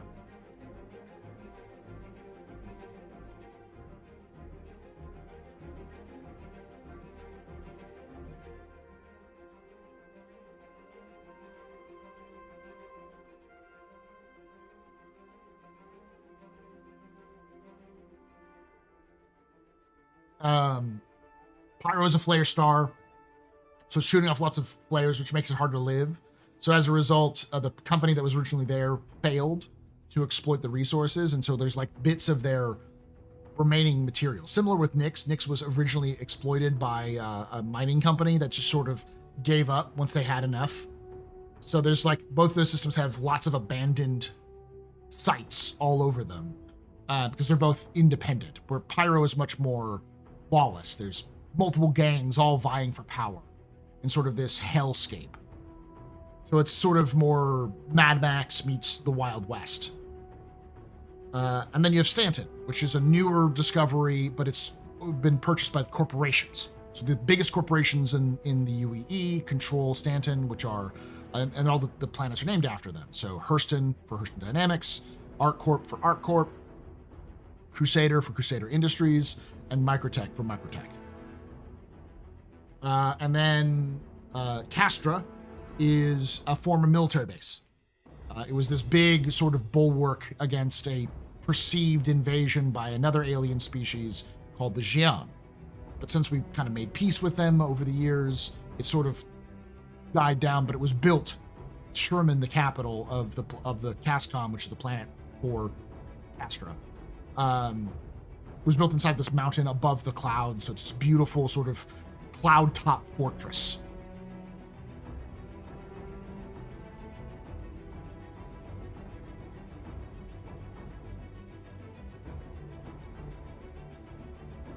Do you feel Nix will take away from feature development? No, because, again, feature development is done by very specific people.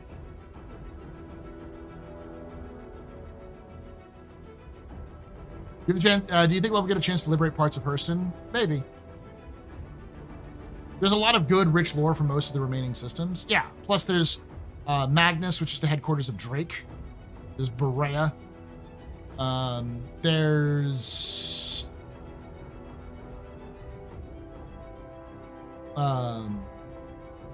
Castro's like the Frankish strongholds. Yeah, it's kind of more like a Roman fort. But yeah. The website, there's the Galactopedia. They also have a... the easiest way of kind of getting through them is just look up Star Citizen time capsule. If you look at the time capsule, you'll find like their very brief outline of the entire history of the verse up to the modern day in the lore.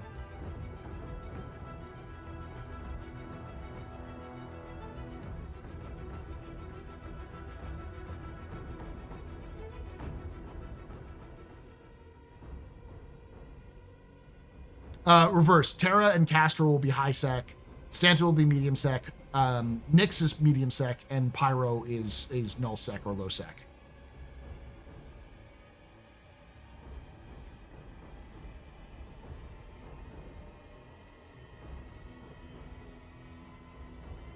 For those of you who are interested in learning more about lore, I do an entire video series called The Astro Historian, where I've broken down Star Citizen lore all over the place. Static Shell is literally doing that, yeah. I am the Astro Historian. I do that. I don't just do Star Citizen, but...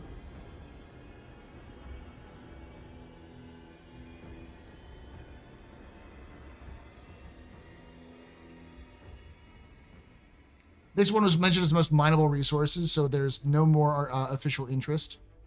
I couldn't find any reference to say it wasn't habitable. It must have been a popular support global scale mining. But we also know that there's still going to be resources to be mined. The problem is that the way that they make such a big deal about livable planets in the lore, like finding a planet that's terraformable is fucking massive. Like it is a huge deal. And especially when it was discovered, which was the end, like the latter half of Ivor Mezzer's rule, that would have been fucking perfect.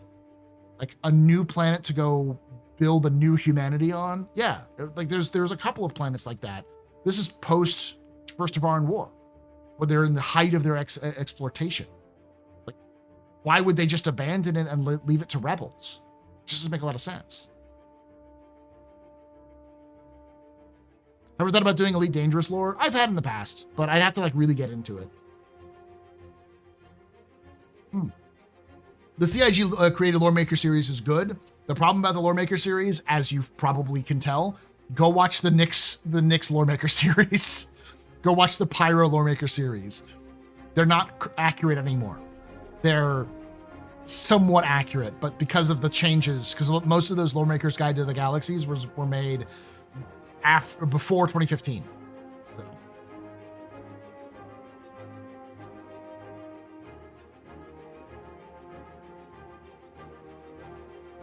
You say, I know you say to people, Star Citizen is not that type of game, but I think the reason why so many people ask questions is because CIG don't even know what type of game it is. Yeah, they do. It's a pretty, like the Road to 1.0 thing they showed off last year is a pretty good example of that. As they said, it's a game for everyone. There's PvP, there's PvE, there's sandbox, there's instance content. But they've also said they don't intend on having skills. They don't have skills for you. Your skills and your class is based off of your equipment. Your ship and equipment.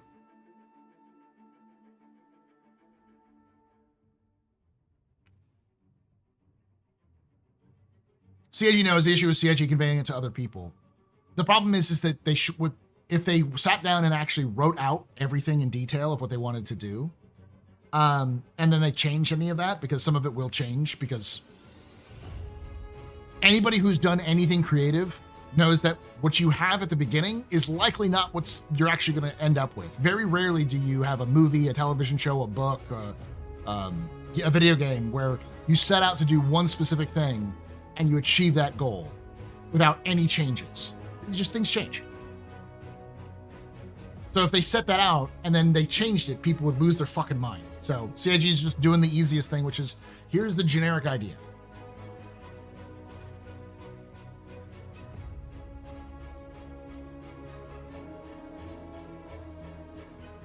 What if the data on Nix 1 was corrupted and nobody thought it was terraformable, and in fact it was? But who terraformed it? I'm not gonna get back into this, but yeah.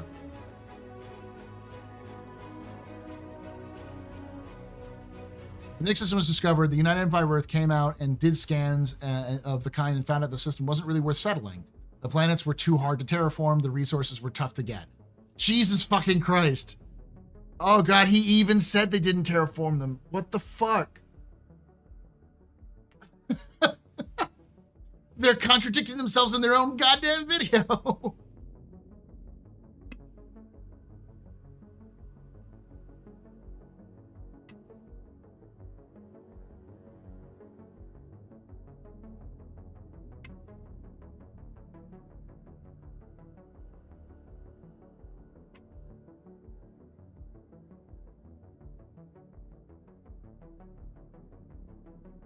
Stanton is lawful, Pyro is lawless. What's the take on the other systems from a player perspective? Nix is lawful, but unaligned. It's non-UEE. Castra is lawful, but more military focused, and connected to the UEE. Terra is UEE and lawful, but it's also abundant. It's a cornerstone of trade. It's like New York or Paris or, like I said, Byzantium or Beijing or fucking Tokyo. Like it is the metropolitan of metropolitans. It is just the shining city on a hill for the UAE.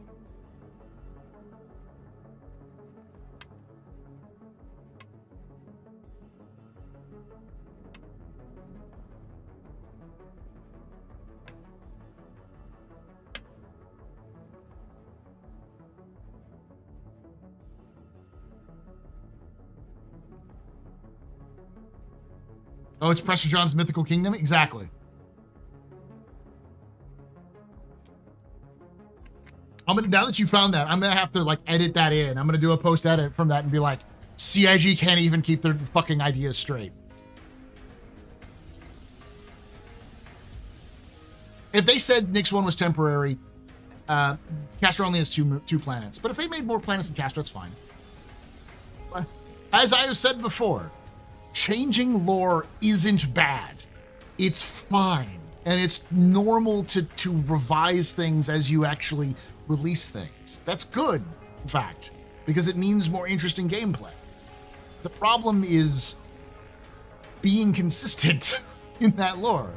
And Nix doesn't have a consistency. If Nix 1 ended up being a coreless mined out planet and they just said, oh yeah, Nix 1 is just a version of what we want to do for Castor 3, you know, and as sort of like another planet, or like some other planet they want to do in the future, I think that would be fine.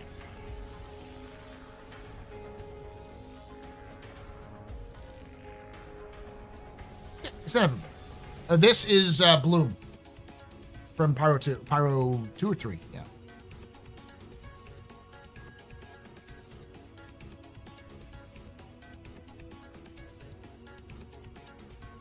Nix always struck me as the late 1800s Western U.S. There are laws and marshals and sheriffs, but more lawlessness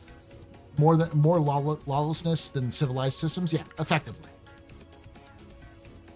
They did say the Stanton to Pyro jump. No, it's not the Stanton Pyro. It's the Stanton to Nix. Yeah, but they did specifically say that was temporary. They didn't say Nix 1 is temporary. They said it was done.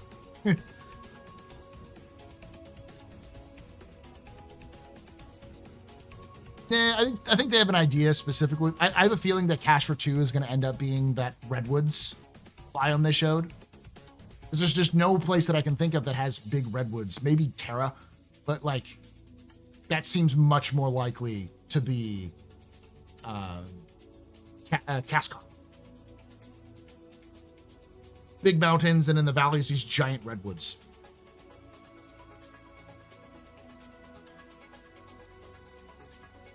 It's so funny that there's this one group of humans who think that maybe we shouldn't cosplay as Rome, and everyone thinks they're cranky hippies. Yeah.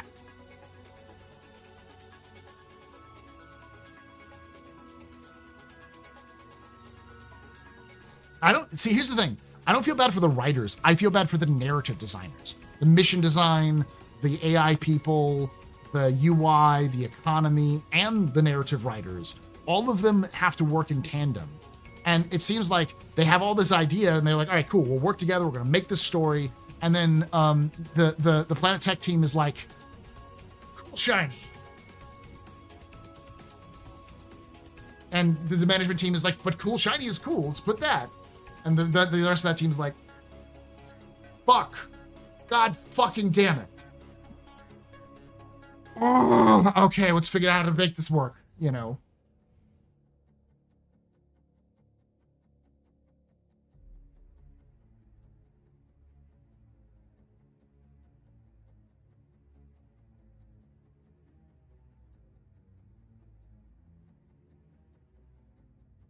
I want to roam the dark corners of a rainy Blade Runner-esque city, solving murders and chasing criminals. That's probably going to be ArcCorp or Microtech, or ArcCorp or Lorville. Area 18 or Lorville, you know.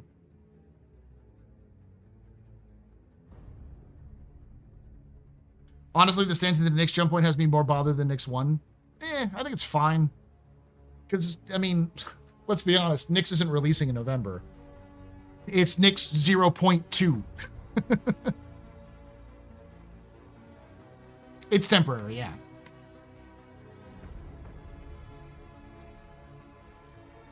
If the Vanduul are nomadic and they spend a lot of time in their ships, how come we don't see Vanduul children?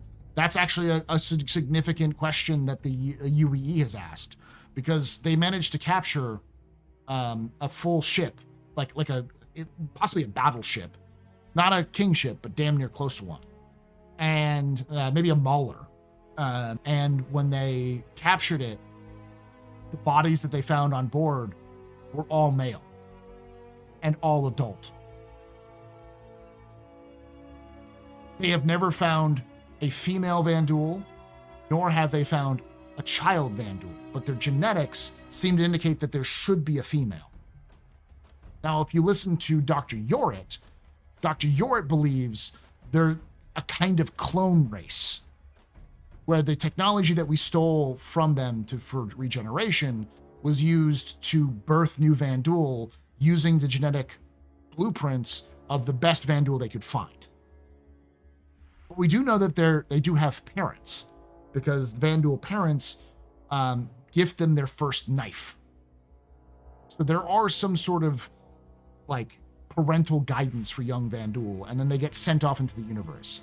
We just don't know what a young Vanduul looks like or how long it takes them to mature.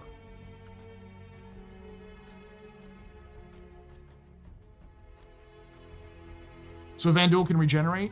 Regeneration in Star Citizen is a two-step process. One is the Ibrahim Sphere, which is stolen from Vanduul technology. The second is the Medigel, the regen serum, which is inside the Medigel, those canisters you have. The Vanduul do not have Medigel, as far as we've discovered. That is an invention by humanity. So if the humans have Medigel, the Vanduul don't, but the Vanduul has this imaging capture technology, what the fuck did they use it for?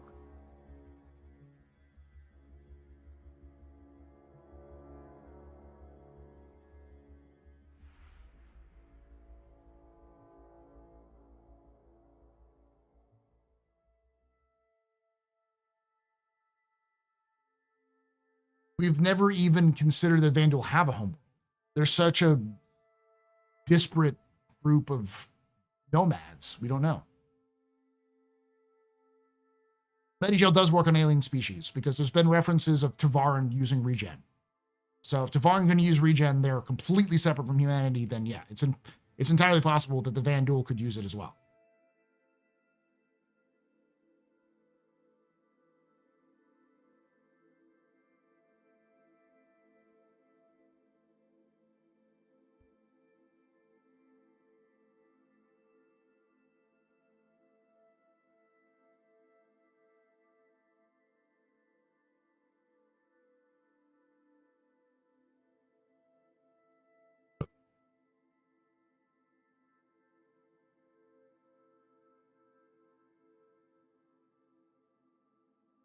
Couldn't a mission to stop the Vandal Queen. I mean, that's going to be, a lot of that is going to be explained in Squadron. Like, we know the Vandal play a huge part in Squadron. We only have to watch the first mission to know that.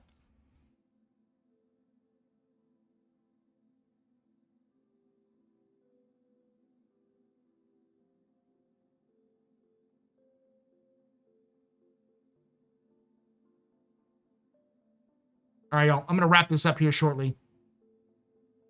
Because we do need to, I do need to go get some food. Thank you for watching. Thank you for hanging out. I'll be back tomorrow, bright and early, and I'll be playing the game. For as long as you want me to play the game, up to like 14 hours or whatever. So it'll be a mini pubathon that I do. So we'll be doing a giveaway. We'll be giving away a Citcon goodies pack. We'll be giving away a starter ship combo. And then if depending on how long we go, we'll give away a Saber combo, like LTI game package, plus possibly some other stuff too. So Vandal male and females maintain their important responsibilities and aren't dumb like us. I like that.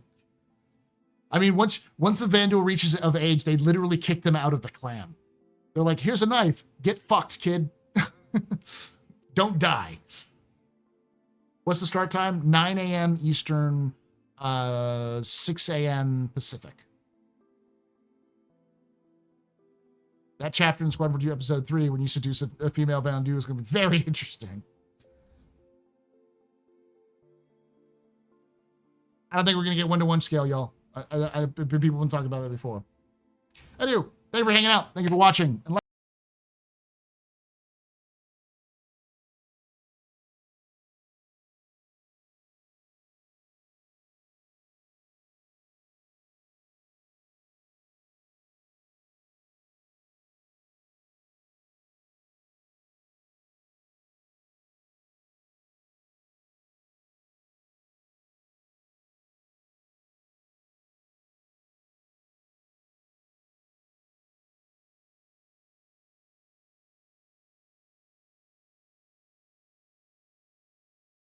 And who cares about lore? Apparently not CIG.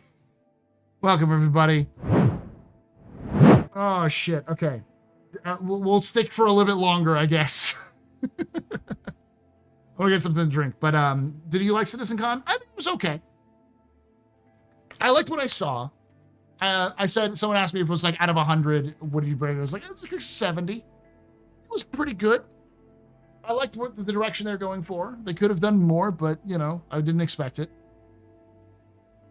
Okay, explain Nix 1 to everyone from... Okay. I am not a fan of Nix 1. Because... Nix 1 is, at its surface, nonsensical.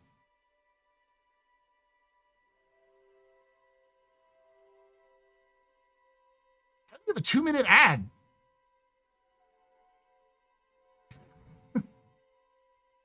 I'll wait for a few moments. I'm going to go get some water. When I come back, we'll talk about it.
There we go. So let's talk a little bit about this.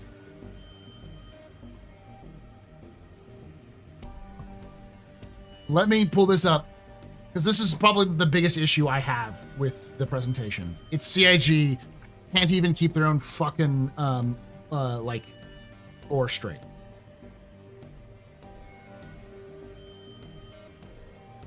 So it was like 35 or something like that. Okay. See if I can find the actual.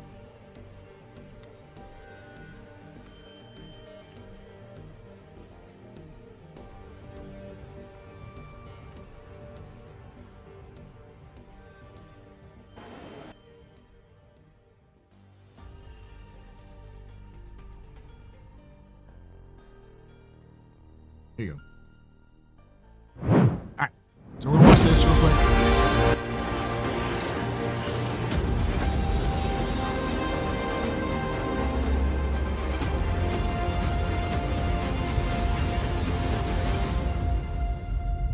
CIG alters Lord. That's fine if they actually did, but they don't. Let me show you why.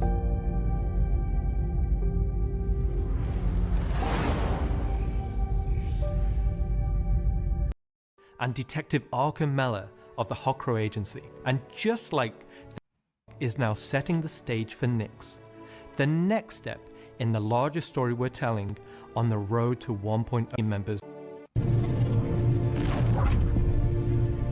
When the Nyx system was first discovered, the United Empire of Earth, the UAE, came out and did scans and kind of found out that the system wasn't really worth settling. The planets were too hard to terraform, the resources were too tough to get, so they opened it up.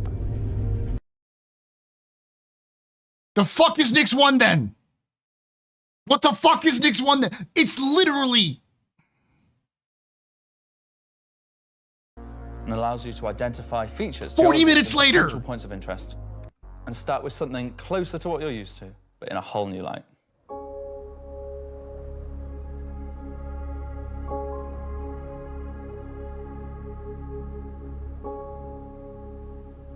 When we approached the surface of the planet, we wanted to start by focusing on just the soil and rock. One of the things that was missing from our terrain previously was simply feature complexity. Looking at our new layer and these measured data of terrain detail, of scale, and allows us to create far more unique locations across the planet. So now that we've nailed the surface, let's have a look at adding some rocks.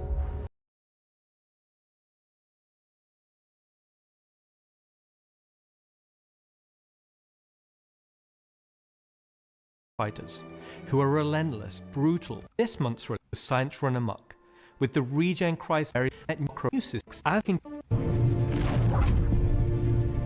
When the Nyx system was first discovered, the United Empire of Earth, the UAE, came out and did scans and kind of found out that the system wasn't really worth settling. The planets were too hard to terraform, the resources were too tough to get.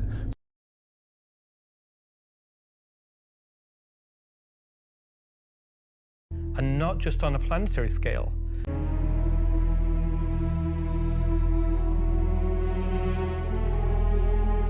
With Genesis, we've made a complete paradigm shift to how we do things. Biomes are now created based on the physical data sets. Does this look too hard to fucking terraform? Being spawned whenever and wherever the correct criteria is found. Their own fucking words. So when you see a forest or a meadow, it's no longer because an artist painstakingly crafted it there. It's now because it simply wants to be there. It fits inside our rules. Genesis also ties into our other gameplay systems. Our new planets are built from the information we create for our different datasets, like height maps, humidity, temperature, soil type. Fuck! Oh. It's one thing for like people to go, oh, well, maybe it's temporary and maybe it's something, and, maybe CIG. But when they contradict themselves in their own fucking video, not 40 minutes apart, like, who the fuck is running this clown show?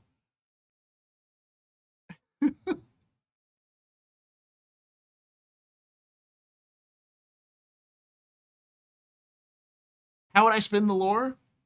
If they have to have Nyx 1 in as a terraformed planet, then I would. It's hard to do.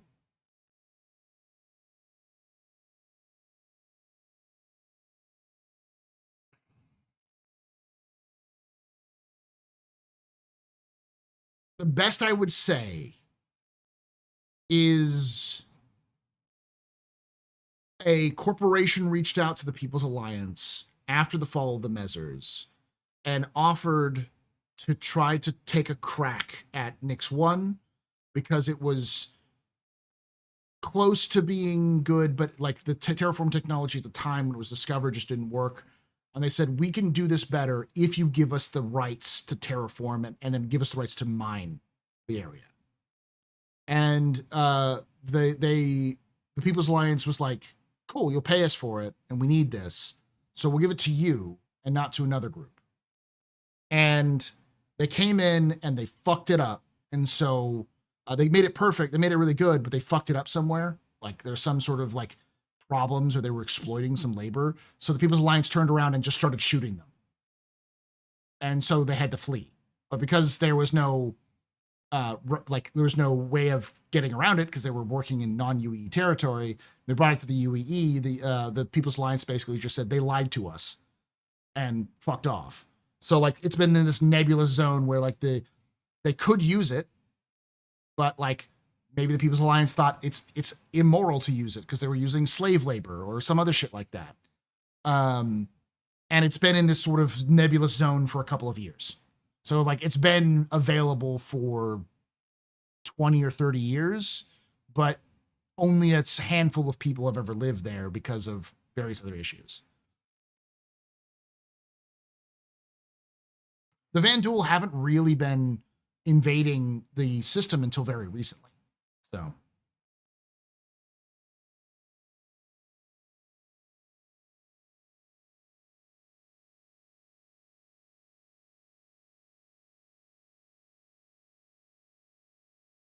what's the most recent abandoned terraforming project? Fuck, I don't know. There's a lot. Nah, I think the pathogen spore or whatever, it doesn't make a lot of sense.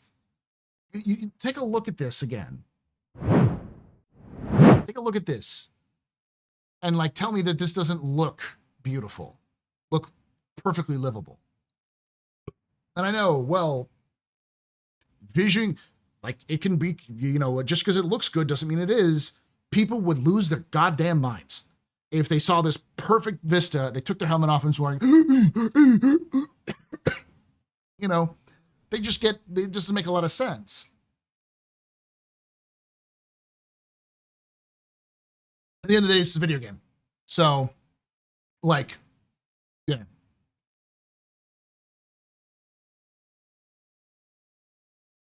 Yeah, and even then, why wouldn't the UE set up bubble colonies? This is the same place that's been desperate enough to try to figure out how to build an artificial planet because they don't want to have to fight over resources or fight over livable space. They're building an artificial planet, and there's this uninhabited, gorgeous planet in unclaimed territory. Like, come on.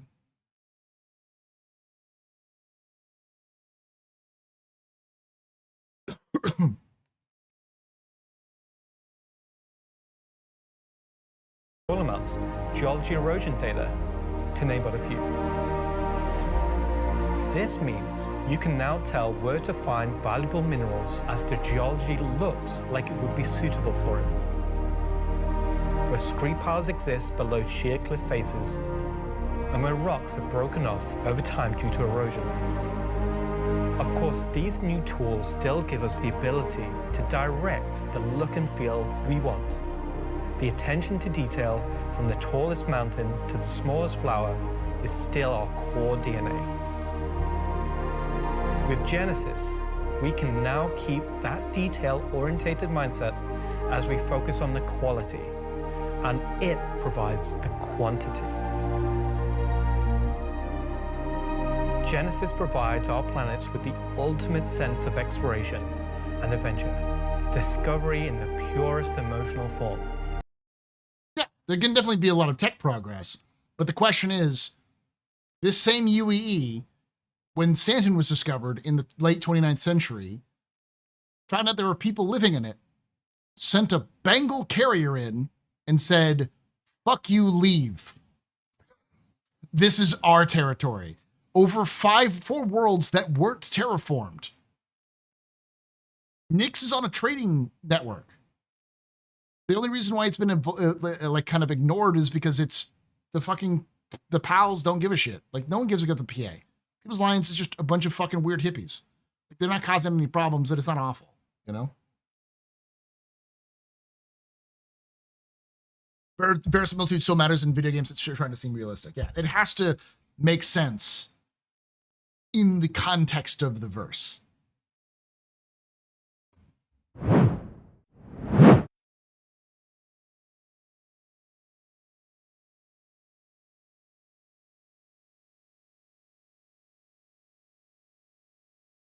No, it was after the Mezzers. So we're not talking, like, we're talking like post-Mezzer era, the UEE was still down for ethnic cleansing. Like,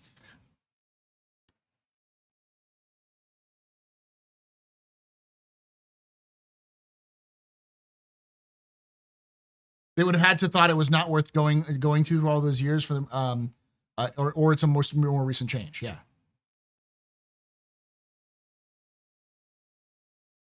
Yeah, it's a nexus. Like, the only reason why Pyro isn't as well regulated is because over time Pyro was discovered to have more jump points, but it's still in the path of all those flares. So like the flares can still cause problems, so it makes it difficult to navigate. Whereas there's just the hardest navigation problem for Nyx is the nebula, and we saw the nebula. Let me see if we can pull the nebula again. The nebula is not a the nebula is a completely different thing. Like, I don't like the nebula. It doesn't seem good. It's not a nebula. It's like a shiny star thing. Definitely not a dark nebula. The fuck's it called Nyx if it's got stars?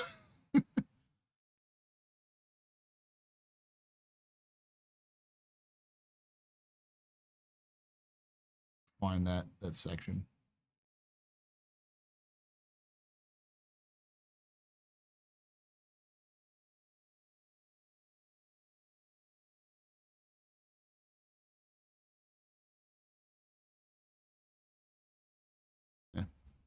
Space snow, yeah.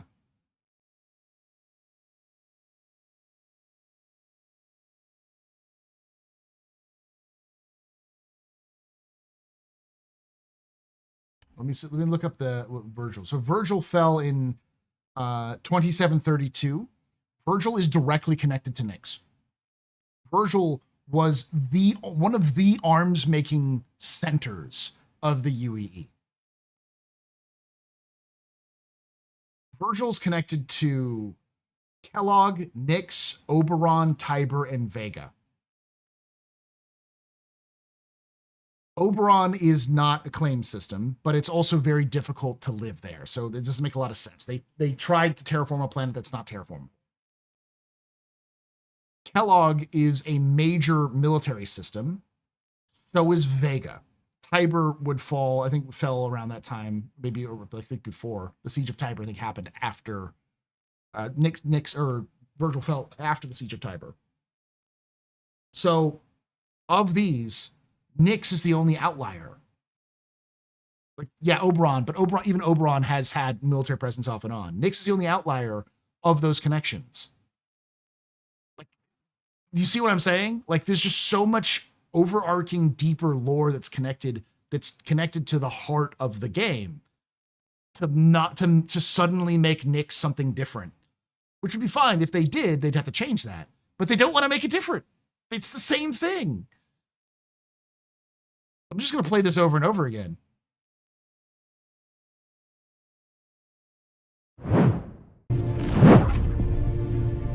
When the Nyx system was first discovered, the United Empire of Earth, the UEE, came out and did scans and kind of found out that the system wasn't really worth settling. The planets were too hard to terraform, the resources The resources were too tough to get, so the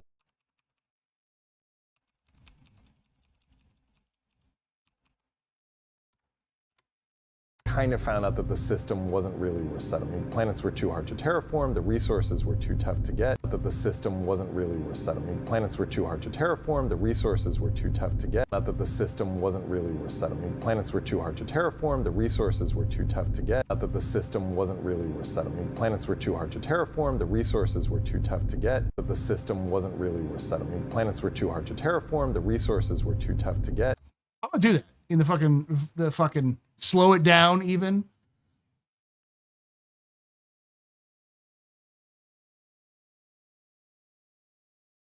Do I have a hotline to Sherry? No. But I don't think this was the writing team's decision. This is game development is a collective art. Everyone has to work together to make it work. Stories are simply a byproduct of that story, of that art functioning. What it shows, as I said before, is that there's a discongruency between different teams.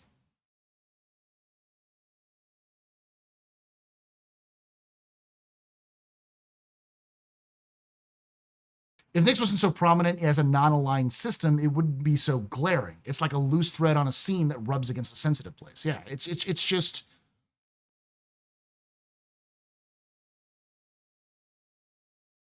back into the left. Back into the left.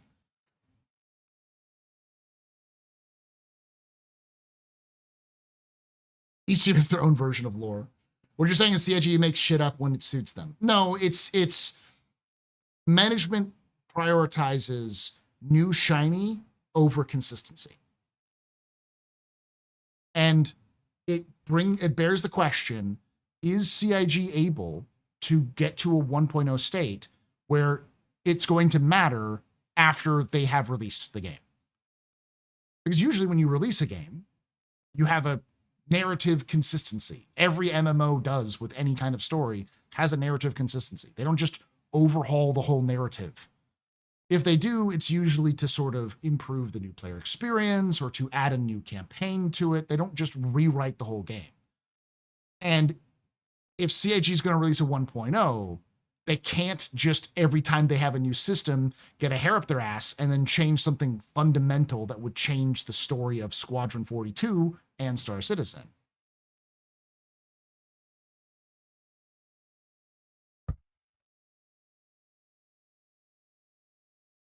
Yeah, but that's a whole storyline of going back in time to change things. Kind of found out that the system wasn't really resetting. The planets were too hard to terraform, the resources were too tough to get, that the system wasn't really resetting.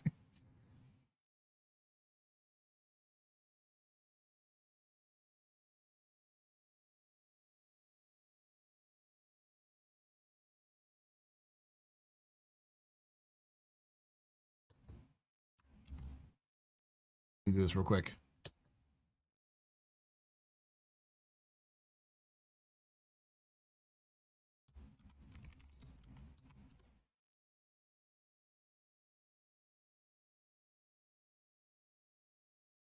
I didn't bet shit. Also, it's not coming out. Nyx isn't coming out. The Glacium Ring is coming out. None of the rest of Nyx is coming out.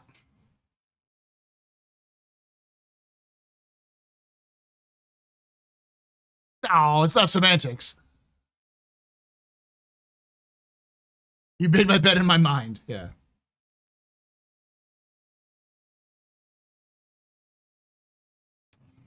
The CIG did the thing that I should have thought they might go back to, but yeah.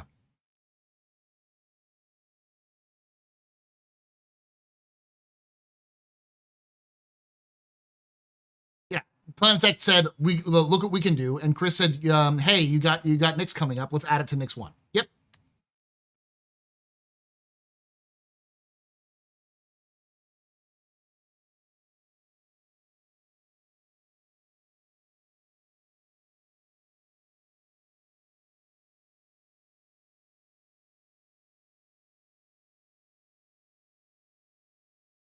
We had a Vandal fight in 2.0, but it wasn't really a Vandal fight.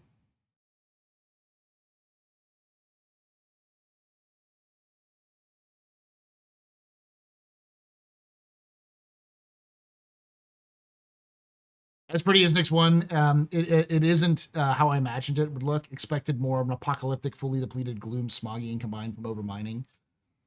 Unfortunately, that's just what you're going to see from going forward. Basically, anything you see in terms of details of planets and how they look in the lore is effectively pointless. Like, knowledge that you've been saying in the past, I should do more system surveys. I've resisted doing them because I know CIG will do this. Like, Terra is going to be changed. Do I think the actual planet of Terra is going to be changed? Probably not.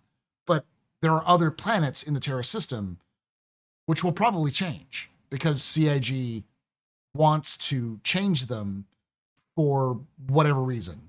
Some guy goes like, I have an idea for a lava planet. And Chris goes, put that man on. Listen to that man. That man is now in charge. Lava planet. You know? Oh, there'll be a V6. I guarantee it. There'll be a V7. As long as they can keep pumping money, they'll keep doing that. If you could choose a year of only features, a year of only content, would you pick features? I'm of the camp that CIG needs to sit down and then release all of the features for 1.0, break the game to basically be unplayable, and then fix the game over the course of a year and add all the content after they have those features in.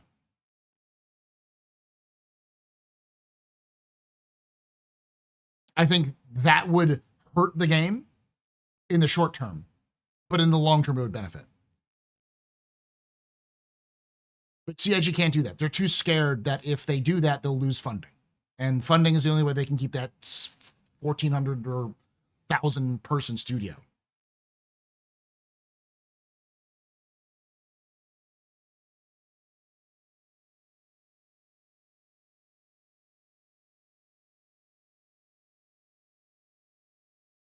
See that he doesn't have that kind of knowledge. Yeah.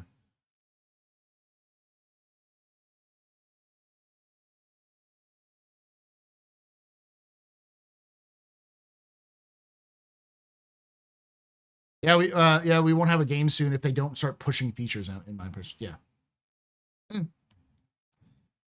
Sorry for those of you who came in from the stream. I was actually about to end the stream when you came in, but that is my biggest concern. My biggest complaint is the Nyx stuff, because it doesn't feel like the discongruity of the lore scene in storytelling.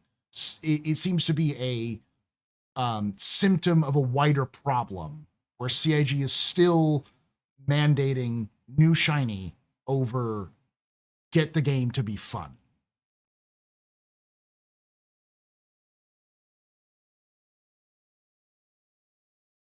What are the examples of CIG losing funding when the game was broken? Last year. 318. Look at what happened to funding last year compared to the year before that. They were still made a lot of money, but 318 killed their momentum and a lot of people left. So, like, the reason why funding numbers, activity numbers, and new player numbers are up is because last year they were down. Like, significantly down. Because CIG fumbled the bag super hard. Later, GQ. 35% this year. Yes.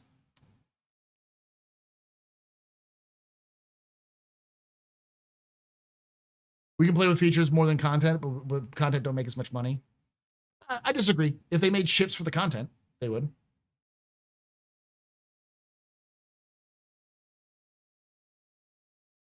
That lunchroom is quite lavish. Yes. Very lavish.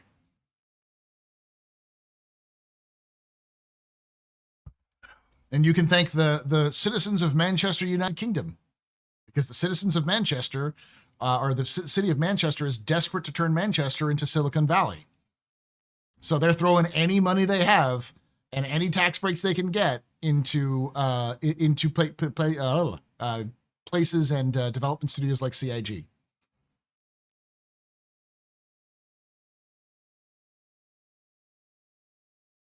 So you can thank CIG for exploiting the tax system of the UK. Thank you, Zod. All right. Thank you for hanging out. Thank you for watching. And like I say every time, y'all, I hope to see you someday in the black. I'll see you tomorrow for our subathon starting at 9 a.m. Eastern, 6 a.m. Pacific. Later, y'all.